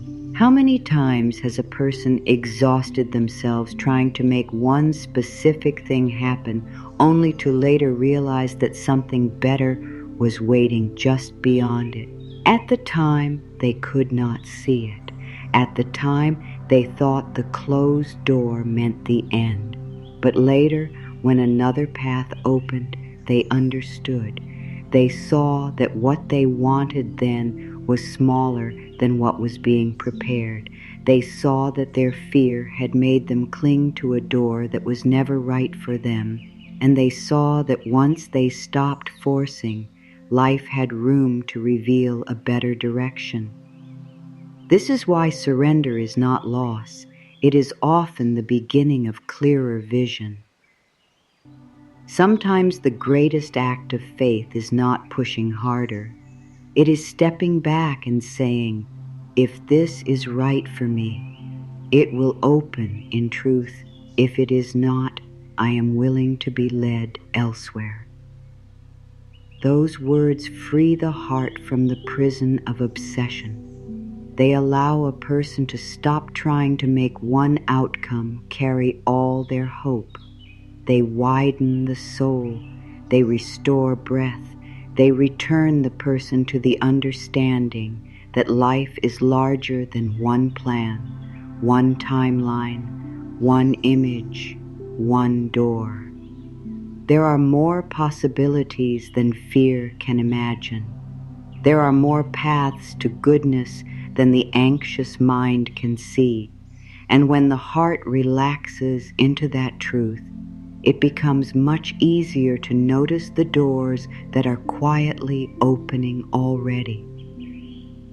Natural doors often open in harmony with peace. They do not require endless inner violence. They do not demand that a person ignore every warning sign. They do not ask for constant begging. Yes, there can still be nervousness. Yes, there can still be effort. Yes, there can still be growth edges. But beneath it all, there is a sense of rightness. There is a sense that life is meeting you, not fighting you. There is a sense that what is opening belongs to the deeper truth of who you are becoming, and that fight. Healing matters. It is not always loud. Sometimes it is subtle, but it can be trusted.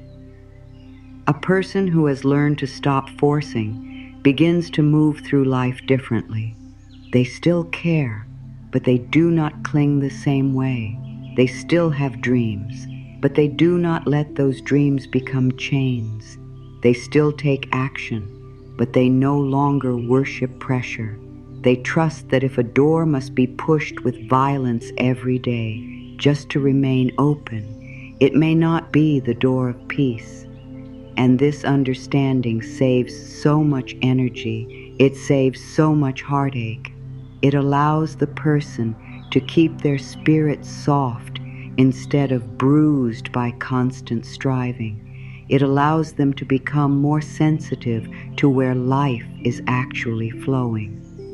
It is also beautiful to remember that some doors open first inside the heart before they open outside in life. A person may suddenly feel more ready, more calm, more clear, more willing to receive, more willing to release what no longer fits, more willing to trust. This inner opening is not small. It is often the beginning of everything else. When the inside opens, the outside can begin to shift in response. New choices become possible. New energy becomes possible. New patterns become possible. The person is no longer standing before life with a clenched spirit. They are standing before life with openness, and openness is a powerful invitation. The phrase, "the right doors open for me," is deeply healing when spoken with sincerity. It reminds the nervous system that life does not have to be treated like a battle every day. It reminds the heart that support can still arrive. It reminds the soul that what fits does not have to be tortured into place.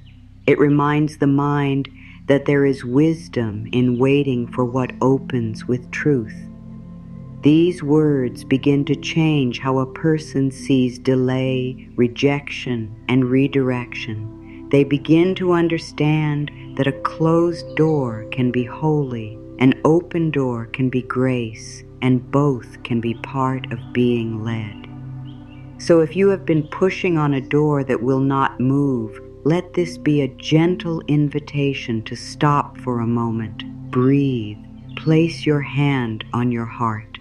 Ask whether this struggle is truly aligned or whether fear has simply become attached. Ask whether peace is trying to show you something. Ask whether another door may already be opening in a quieter place.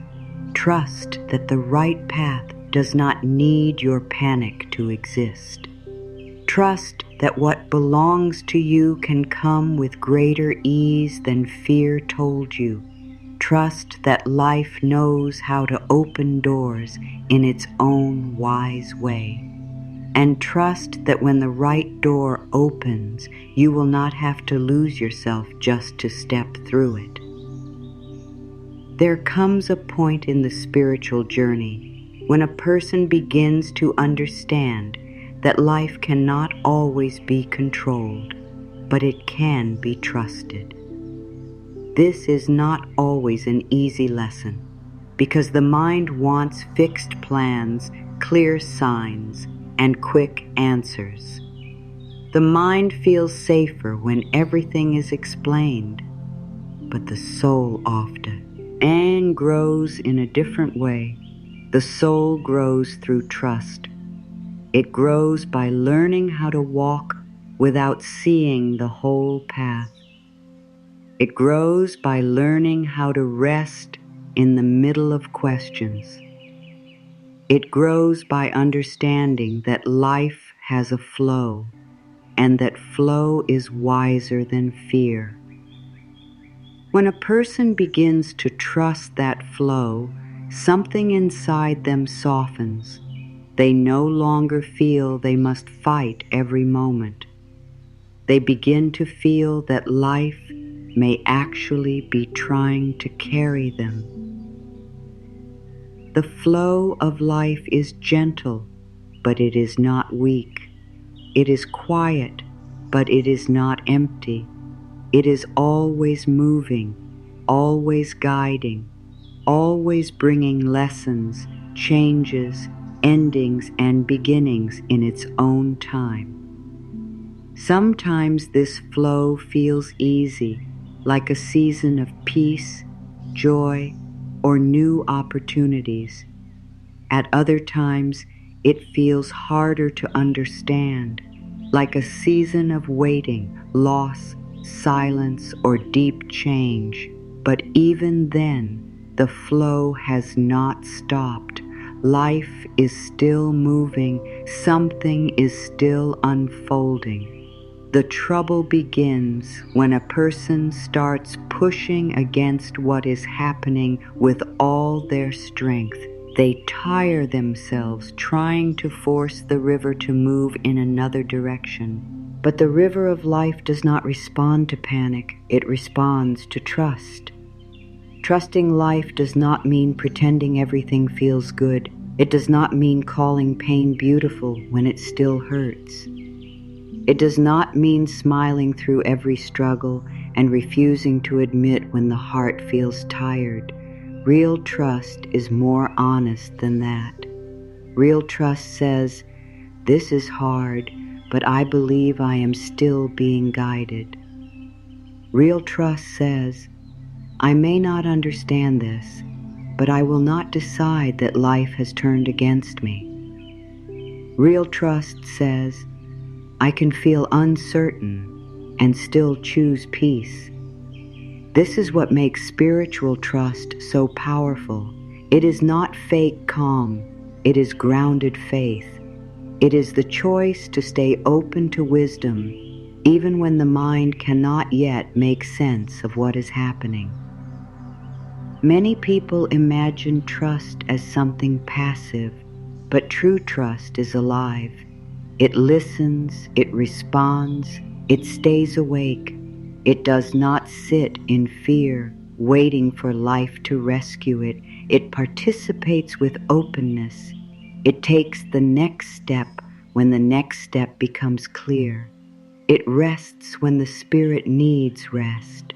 It lets go when something is no longer right. It says yes when the right opportunity arrives. Trust is not doing nothing. Trust is doing what is yours without trying to do what belongs to life. That difference matters deeply. When a person understands this, they stop using force as their only way forward. They begin to live in partnership with something greater than their own fear. There is so much peace in learning that life can guide you better than fear can. Fear always speaks in urgent language. It says, "Do something now, fix it now, hurry before it is too late." Fear makes everything feel like an emergency.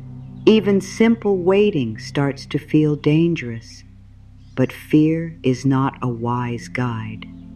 Fear can make a person run toward the wrong thing just because they are afraid of standing still.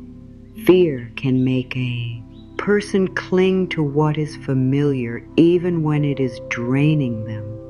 Fear can make a person ignore their own inner truth because they are desperate for certainty. Life, by contrast, guides more quietly. It gives nudges, not always loud commands. It offers peace, clarity, and timing that unfolds step by step. If the heart is always filled with panic, it becomes very hard to hear that guidance. That is why spiritual flow begins with inner quiet. The quieter the heart becomes, the easier it is to notice what feels aligned and what feels forced. The quieter the mind becomes, the easier it is to sense where life is opening and where it is asking you to wait. This quiet does not have to be perfect silence. It can begin with one deep breath, one moment of stillness, one prayer whispered slowly, one decision not to let panic speak first. The spiritual life is often made of these small moments. A person does not wake up one morning completely fearless. They learn trust little by little. They learn to breathe before reacting. They learn to pause before assuming the worst.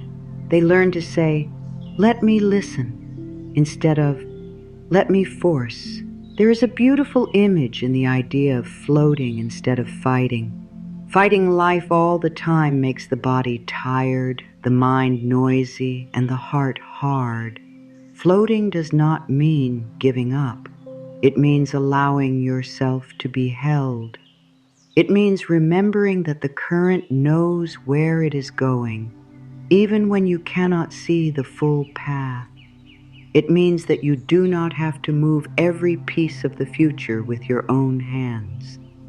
So many people are starving for this kind of peace. They have spent years trying to swim against the current, trying to control outcomes, trying to hold everything together, and yet the more they try, the more exhausted they feel. The soul longs for another way. It longs to trust that it is safe to let the water carry it for a while. The universe, life, divine wisdom, whatever name the heart gives to this deeper support, does not usually work through force. It works through alignment. It works through timing. It works through a kind of intelligence that can see far beyond the fears of one moment. There are connections being made that you cannot see. There are closed doors protecting you from paths that would not have brought peace. There are unseen shifts taking place in other people, in circumstances, in your own heart. Life does not show all its work at once. That is why trust is needed. Trust allows you to remain open while the unseen is still becoming seen. It allows you to stop demanding proof at every step. It allows you to believe that movement can still be happening in silence. A person who trusts the flow of life begins to carry themselves differently. They stop moving like someone being chased. They move with more calm. Their prayers change. Instead of only saying, "Make this happen now," they begin to say, "Guide me toward what is right." Instead of only eyeing, "Open this one door," they begin to say, "Open the doors that belong to me." Instead of only saying, "Why is this taking so long?" they begin to ask, "What are you teaching me here?" These changes may sound small, but they reflect a deep spiritual shift. The person is no longer trying to rule the whole process. They are entering into trust, and in trust, the heart becomes softer, steadier, and more able to receive. Trust also makes room for surprise. When a person is locked into one exact image of how life must unfold, they often miss the unexpected forms of grace that are appearing around them. They are so fixed on one outcome that they cannot see the beauty of another possibility. But when a person trusts the flow, they stay open to how goodness may arrive.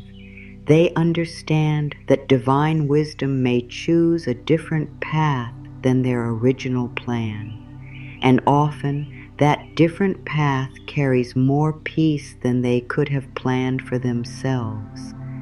Some of life's most meaningful blessings arrive this way, not as the mind demanded, but as the soul truly needed. Spiritual flow is not only about outer direction, it is also about inner ease. It is about living in a way that is less tight, less rushed, less full of struggle. It is about allowing life to breathe through you instead of fighting every part of it. When you stop forcing, your body feels different. Your mind feels different. Your choices feel different. You stop living from a place of constant defense. You begin to live from a place of deeper safety. And that safety is not based on knowing everything. It is based on trusting that whatever comes, you will be guided through it. The simple words, "I trust life," can become a deep spiritual practice. They are easy words, but they touch something important. When spoken slowly and sincerely, they remind the heart that it does not need to stay in battle. They remind the body that it is safe to soften. They remind the mind that it is not the only source of wisdom. They remind the soul that it has always been held by something larger than fear. The more a person lives with these words, the more they begin to experience life differently. They still have problems, but they do not feel owned by them. They still have questions, but they do not feel destroyed by the lack of immediate answers. They still have hopes, but they no longer treat hope like a weapon against themselves. Trusting the unseen path is one of the deepest acts of faith. You may not know where the road is turning. You may not know why one chapter had to end. You may not know why a certain answer has not yet come, but you can still choose to believe that the path is not empty. You can still believe that what you cannot yet see may still be carrying you somewhere real. This kind of trust changes waiting into something sacred. It turns the unknown into a place where peace can still live. It makes life feel less like a threat and more like a journey unfolding with meaning, even when that meaning is not fully visible yet. So the invitation here is simple and deep. Trust life, trust the universe, trust the unseen path. Not because everything is easy, but because force is not the answer. Not because you understand every detail, but because peace can still guide you when answers are incomplete.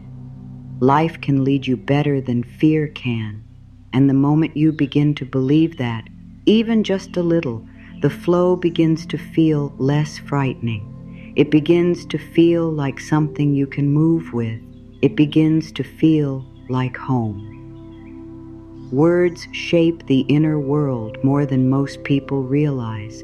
The things a person says again and again become like quiet instructions to the heart, the mind, and the body. If someone spends every day saying, "Nothing works for me," "I am always behind," or "I have to force everything," those words slowly become the emotional atmosphere they live inside. The body tightens around them. The mind repeats them. The spirit begins to expect more of the same. But when a person begins speaking new words, simple words filled with trust, they begin to create a new inner space. This is why affirmations matter. They are not magic tricks. They are ways of choosing what truth you want to live inside. In a season of pressure, the heart needs simple truth, not hard language. It needs words it can hold on to when fear rises. It needs phrases that calm the nervous system and guide the spirit back to trust. This is why short affirmations can be so powerful. They do not need to be long or complicated. In fact, the simpler they are, the deeper they can sink. A tired heart often cannot carry a big message, but it can carry one clear sentence, one gentle truth, one repeated reminder that peace is still possible. These small phrases become anchors. They become places to return when the mind starts to race. One of the first and most healing affirmations in this message is, I stop forcing. These words may seem small, but they carry a deep release. They are not saying, I stop caring. They are not saying, I stop trying. They are saying, I stop making fear my leader. They are saying, I stop believing that panic will open what peace cannot. They are saying, I no longer want to live as though everything depends on tension. When a person whispers, I stop forcing, they are choosing a different energy. They are stepping out of pressure and into trust. They are giving the heart permission to soften. Another deeply healing affirmation is, I trust life. These 3 words can be like warm light inside the chest when everything feels uncertain. They remind the soul that life is not only a list of problems to solve, life is also a mystery, a movement, a path, a flow that can still carry you. I trust life does not mean you approve of every delay or understand every loss. It means you refuse to believe that the story is empty just because the next chapter has not yet appeared. It means you are willing to stay open to guidance. It means you are willing to believe that the future still holds goodness, even when the present feels unfinished. The affirmation, my time is coming, is especially powerful because it brings hope without pressure. It does not shout at the future. It does not demand instant change. It simply keeps the heart from collapsing into hopelessness. It says, I am still in motion, even if it is slow. It says, the closed door is not the end of all doors. It says, I may not see it yet, but I believe my season will come. These words can be medicine for a discouraged spirit. They help a person stop treating delay like death. They help the soul remain available to possibility. Then there is another gentle truth. The right doors open for me. These words are deeply comforting because they take pressure off the need to force one specific outcome. They remind the heart that life can bring what fits. They remind the mind that it does not need to break itself trying to open what is not aligned. They remind the spirit that support can arrive naturally. When a person repeats, the right doors open for me, they begin to shift from obsession to trust. They stop thinking only in terms of one path, one answer, one exact plan. They begin to live with more openness to what life may be doing beyond their current view. Affirmations begin to change a person not only because of what they say, but because of the energy they carry. Fear speaks in hard, tight language. Trust speaks softly, but it reaches deeper. A person who repeats peaceful truths regularly starts to create a different inner rhythm. Their thoughts begin to slow. Their breath begins to soften. Their body begins to feel safer. Their reactions begin to change. This is the inner shift. It is not always dramatic at first. It may begin as a small feeling of relief, a little more space in the chest, a little less panic around unanswered questions, a little more patience. But these small changes matter. They are signs that the heart is learning a new way of being. It helps to speak affirmations in quiet moments, not only in crisis.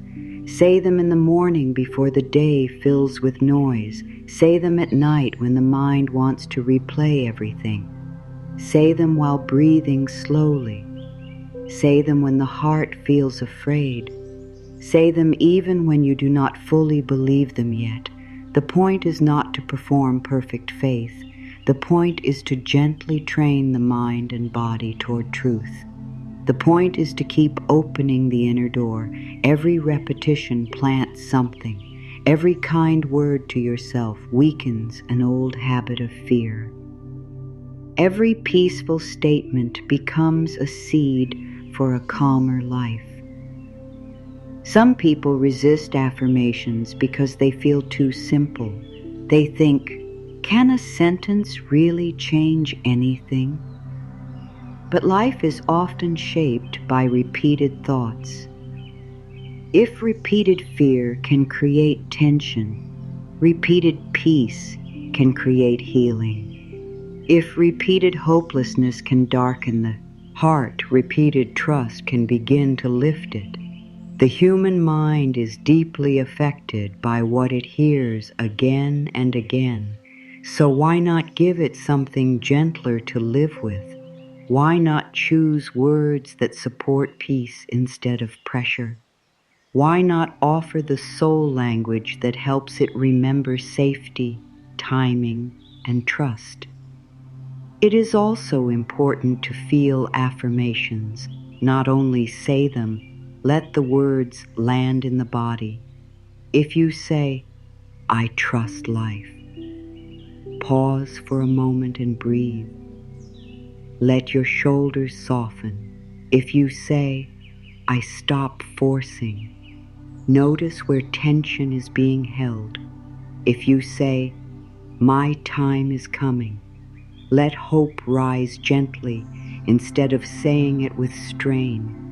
If you say, the right doors open for me, picture your heart becoming more open rather than more desperate.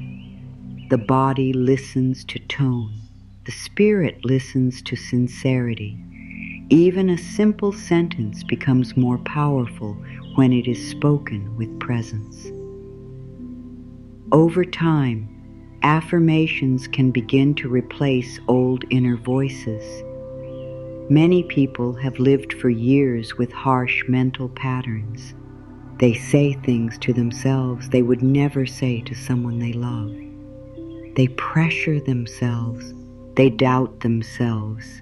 They act as though being hard on themselves will create a better life, but usually it only creates more fear.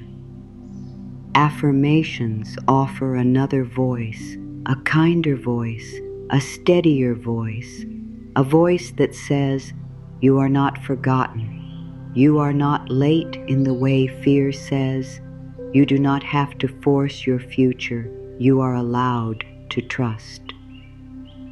The more often this voice is heard, the more natural peace begins to feel. The inner shift that affirmations create is not only emotional, it is spiritual too. When a person repeatedly chooses trust-filled language, they begin to align with a deeper truth. They become more able to receive. They become less trapped in constant resistance. They become more aware of grace. They become more sensitive to guidance. They begin to expect peace instead of always expecting struggle. And expectation matters. A person who expects struggle will often tense against life before anything even happens. A person who expects support begins to meet life more openly. This changes relationships, choices, reactions, and energy. It changes the whole atmosphere of the journey. These 4 affirmations hold the heart of this message. I stop forcing. I trust life. My time is coming. The right doors open for me. They are simple enough for anyone to speak. They are gentle enough for a tired spirit. They are strong enough to hold a person through uncertainty. And they can be repeated again and again, not as empty words, but as reminders of truth. Truth that life still moves. Truth that peace matters. Truth that timing is wise. Truth that what belongs to you does not need panic to reach you. The more these truths are spoken, the more they begin to feel real inside. And that is where the real shift begins, not only in circumstances, but in the heart that meets those circumstances. Pressure has become normal for many people, but normal does not mean healthy. A person can live for years under inner pressure and not even realize how heavy it has become. They wake up pressured. They move through the day pressured.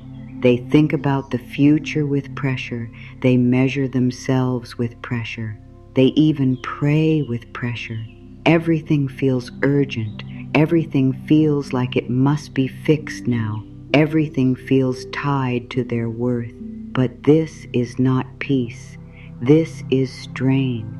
And strain may create movement, but it rarely creates deep joy. It rarely creates true clarity. It rarely allows the soul to breathe.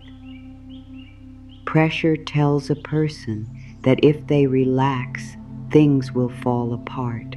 It says that peace is dangerous because peace means losing control. It says that being calm means not caring enough. But this is one of fear's biggest lies. Peace is not carelessness. Peace is strength without tension. Peace is trust without panic. Peace is being able to stand in the middle of uncertainty and still remain present. A peaceful person still takes life seriously, but they do not destroy themselves in the process. They do not act as though the only way to move forward is by pushing themselves harder every day. They understand that the heart needs gentleness if it is going to stay open. There is a huge difference between living in pressure and living in peace. Pressure narrows everything. It narrows the breath. It narrows the mind. It narrows the ability to see more than one possible outcome. It narrows the body into survival mode. Pressure makes a person feel chased even when nothing is chasing them. It turns time into an enemy. It turns waiting into fear. It turns simple uncertainty into emotional pain. But peace opens things. Peace widens the breath. Peace widens the view. Peace allows the mind to soften enough to notice guidance. Peace allows the body to feel safe enough to rest. Peace allows the spirit to remain connected to trust instead of falling into panic. When a person chooses peace instead of pressure, they begin to hear life differently. Pressure is loud. It talks all day. It fills every quiet space with what ifs. It pushes hard and listens poorly. But peace creates room. It creates stillness. It creates a different kind of attention. In peace, a person can begin to notice what they truly feel. They can notice whether a path feels right or forced.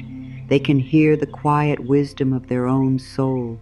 They can sense when something is being gently guided into place. This is why peace helps a person hear signs. Signs are often not loud. Guidance is often subtle. Pressure cannot hear what peace can hear. Peace also helps a person feel stronger inside, not stronger in a hard way, but in a rooted way. A peaceful person is not easily thrown around by every delay or disappointment. They may still feel pain, but they are not swallowed by it. They may still have questions, but they are not ruled by them. Their center is deeper. Their trust is steadier. This kind of inner strength grows when a person stops making pressure their everyday way of living. It grows when they begin to protect their peace as something sacred.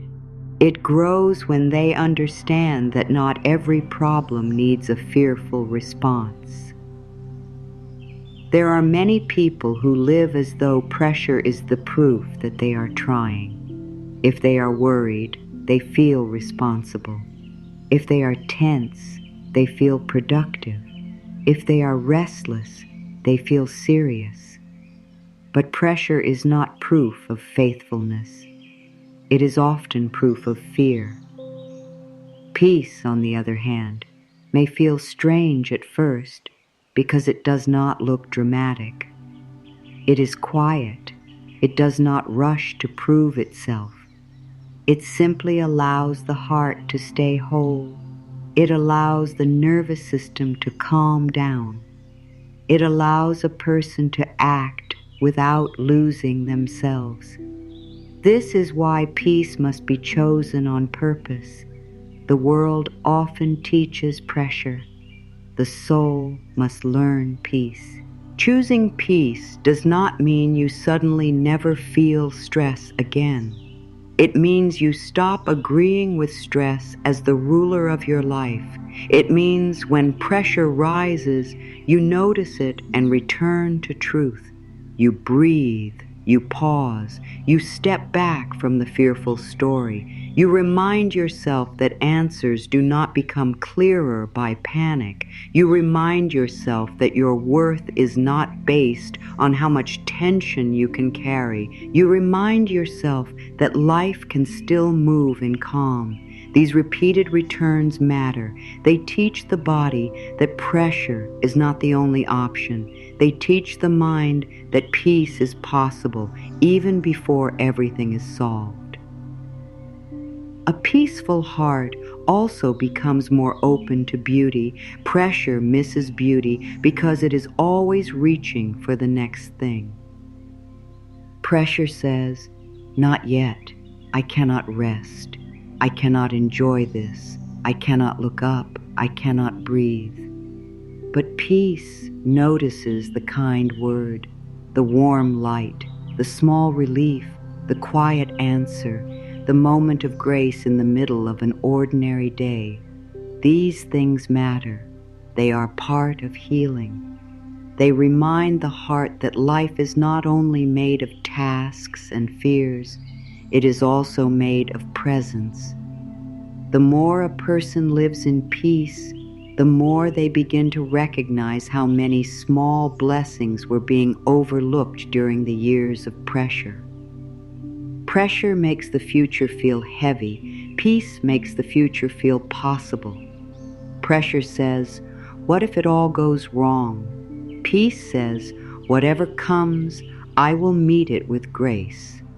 Pressure says, "I need to control every detail."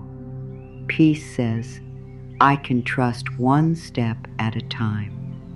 Pressure says, "I am running out of time." Peace says, "Life has its timing, and I do not need to fight it."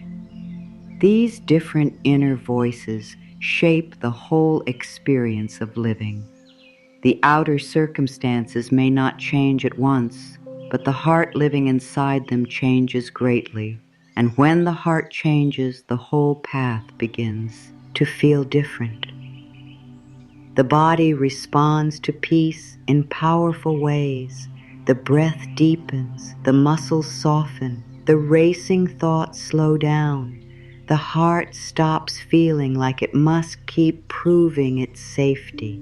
A person who has been living in pressure for a long time may not realize how much their body has been carrying. That is why even a few minutes of peace can feel emotional. It can feel like coming home after being away for too long. It can feel like the spirit finally has room to sit down, and this is not weakness, this is healing.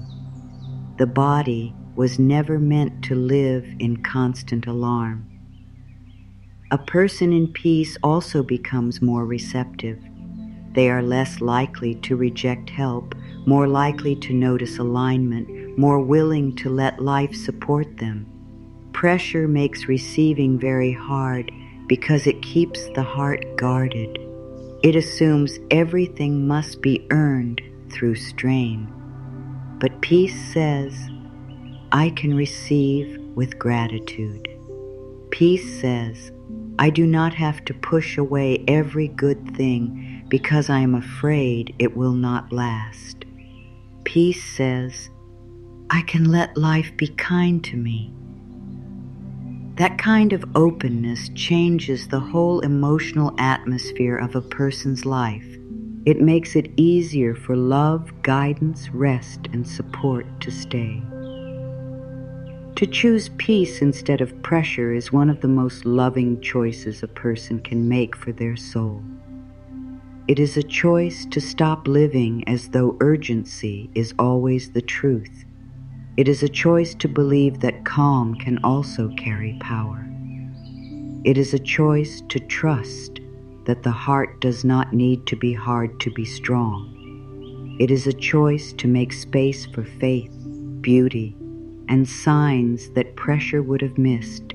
The more this choice is made, the more natural peace begins to feel, and the more natural peace feels, the more clearly life can be heard. So if the heart has been living under too much pressure, this is a gentle invitation to release it little by little, not all at once, not perfectly, but honestly. Let peace be allowed into the places where pressure has ruled. Let the breath become slower.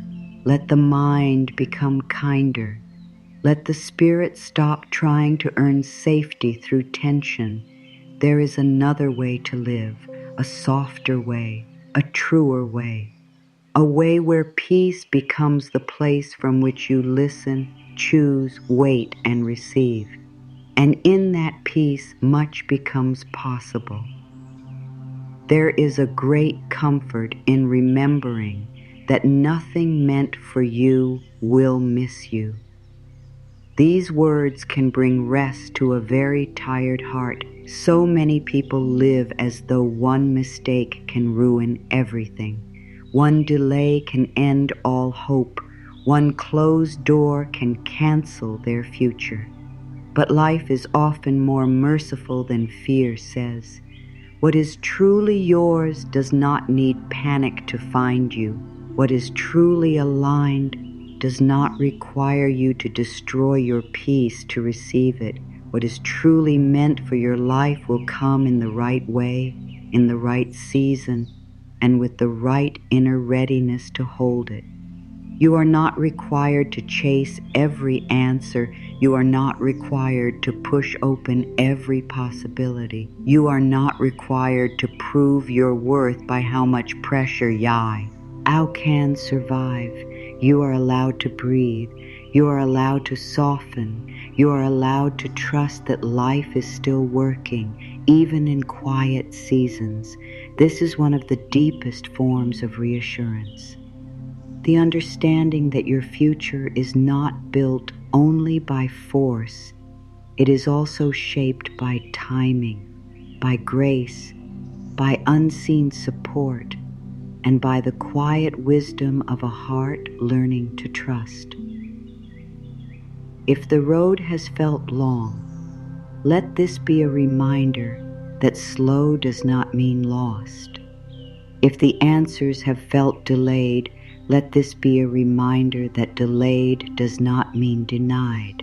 If some doors have closed, let this be a reminder that closed does not mean forgotten. There are seasons in life that feel empty while they are happening, but later they reveal themselves as preparation.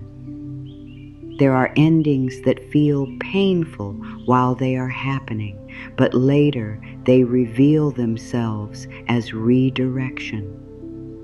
There are silent days that feel confusing while they are happening, but later they reveal themselves as the ground where inner strength was quietly growing. Your life may hold many things you do not yet understand, but that does not mean it holds no meaning. There is peace in knowing that life can be trusted one day at a time. You do not need to solve the whole journey tonight. You do not need to know every turn before you take the next step. You do not need to hold tomorrow in fear. This moment is enough. This breath is enough. This small return to trust is enough for now. The soul does not ask for total control. It asks for honesty, openness, and willingness. And if those are present, even in small ways, then something beautiful is already happening. Healing is already happening. Alignment is already happening. The inner door is already opening. The words, "I relax and allow the flow of life," can become a gentle prayer for the heart. They remind you that peace is not something you must earn after exhausting yourself. Peace is something you can choose now, not because every problem has vanished, but because the heart deserves kindness while the path is still unfolding. So many people postpone peace until after the next answer comes, but peace is needed before the answer too. Peace is what keeps the spirit open. Peace is what protects the body from carrying too much fear. Peace is what allows trust to stay alive while the future is still becoming. There is also something very healing in the thought that life knows your name. Life knows where you are. Life knows what is growing inside you. Life knows which doors are not right and which doors are quietly preparing to open. You are not invisible to the deeper wisdom that guides this world. You are not outside its care. You are not forgotten in some hidden corner while goodness is given only to others. Your path matters. Your timing matters. Your healing matters. Your heart matters. And even if you cannot yet see the full shape of what is coming, you can still trust that you are being held within a larger love. Let this closing be a place of, if softness. Let it be a place where the shoulders drop, the jaw relaxes, and the breath deepens. Let it be a place where the heart no longer has to brace itself against life. You do not have to live every day in defense. You do not have to treat every unknown as danger. You do not have to keep forcing your spirit into exhaustion. There is another way now, a way of allowing, a way of trusting, a way of receiving, a way of believing that the right things are not only possible, but already moving toward you in unseen ways. The right doors open at the right time. The heart does not need to break them down. The mind does not need to torture itself trying to predict every step. The body does not need to live in constant pressure. Your time is coming, not because you have controlled every detail perfectly, but because life has timing, and you are part of that timing. The path is not finished. The story is not over. The future is not empty. There is still room for grace. There is still room for joy. There is still room for the unexpected kindness of life. So if you need one final reminder, let it be this. You are exactly where you need to begin trusting more deeply, not because everything is clear, but because trust is what will help carry you through what is not yet clear. Not because there is no pain, but because pain does not mean you have been abandoned. Not because every door is open, but because the right ones will open and the wrong ones do not define your worth. You are allowed to stop forcing. You are allowed to believe in timing. You are allowed to rest in the truth that what belongs to you is still finding its way. Take that truth into the quiet parts of your day. Carry it when the mind tries to rush. Carry it when fear whispers that you are behind. Carry it when a door stays shut and you do not yet understand why. Carry it when the path feels slow. Carry it when the heart needs comfort. Let it become a steady light inside you. I stop forcing. I trust life. My time is coming. The right doors open for me. These words can become a shelter. They can become a rhythm of peace. They can become the voice that gently leads you back to trust again and again. And so the truth becomes beautifully simple. Doors open when you stop forcing. Life moves when you stop trying to control every breath of the future. Peace returns when you release the habit of pressure. Trust grows when you stop treating delay like defeat. Your time is coming, not because you have to fight your way into it, but because what is meant for you is already held within a deeper order of life. You are not forgotten. You are not too late. You are not outside the reach of grace. Let your heart rest in that now. Let your spirit be softened by it. Let your thoughts become kinder because of it. There is no need to hurry your life with fear. There is no need to drag open doors that are not ready. The right things arrive with truth. The right things arrive with timing. The right things arrive with the kind of peace that does not make you lose yourself. Stay open. Stay gentle. Stay trusting. The path ahead is still unfolding, and what belongs to you is finding its way with every quiet step.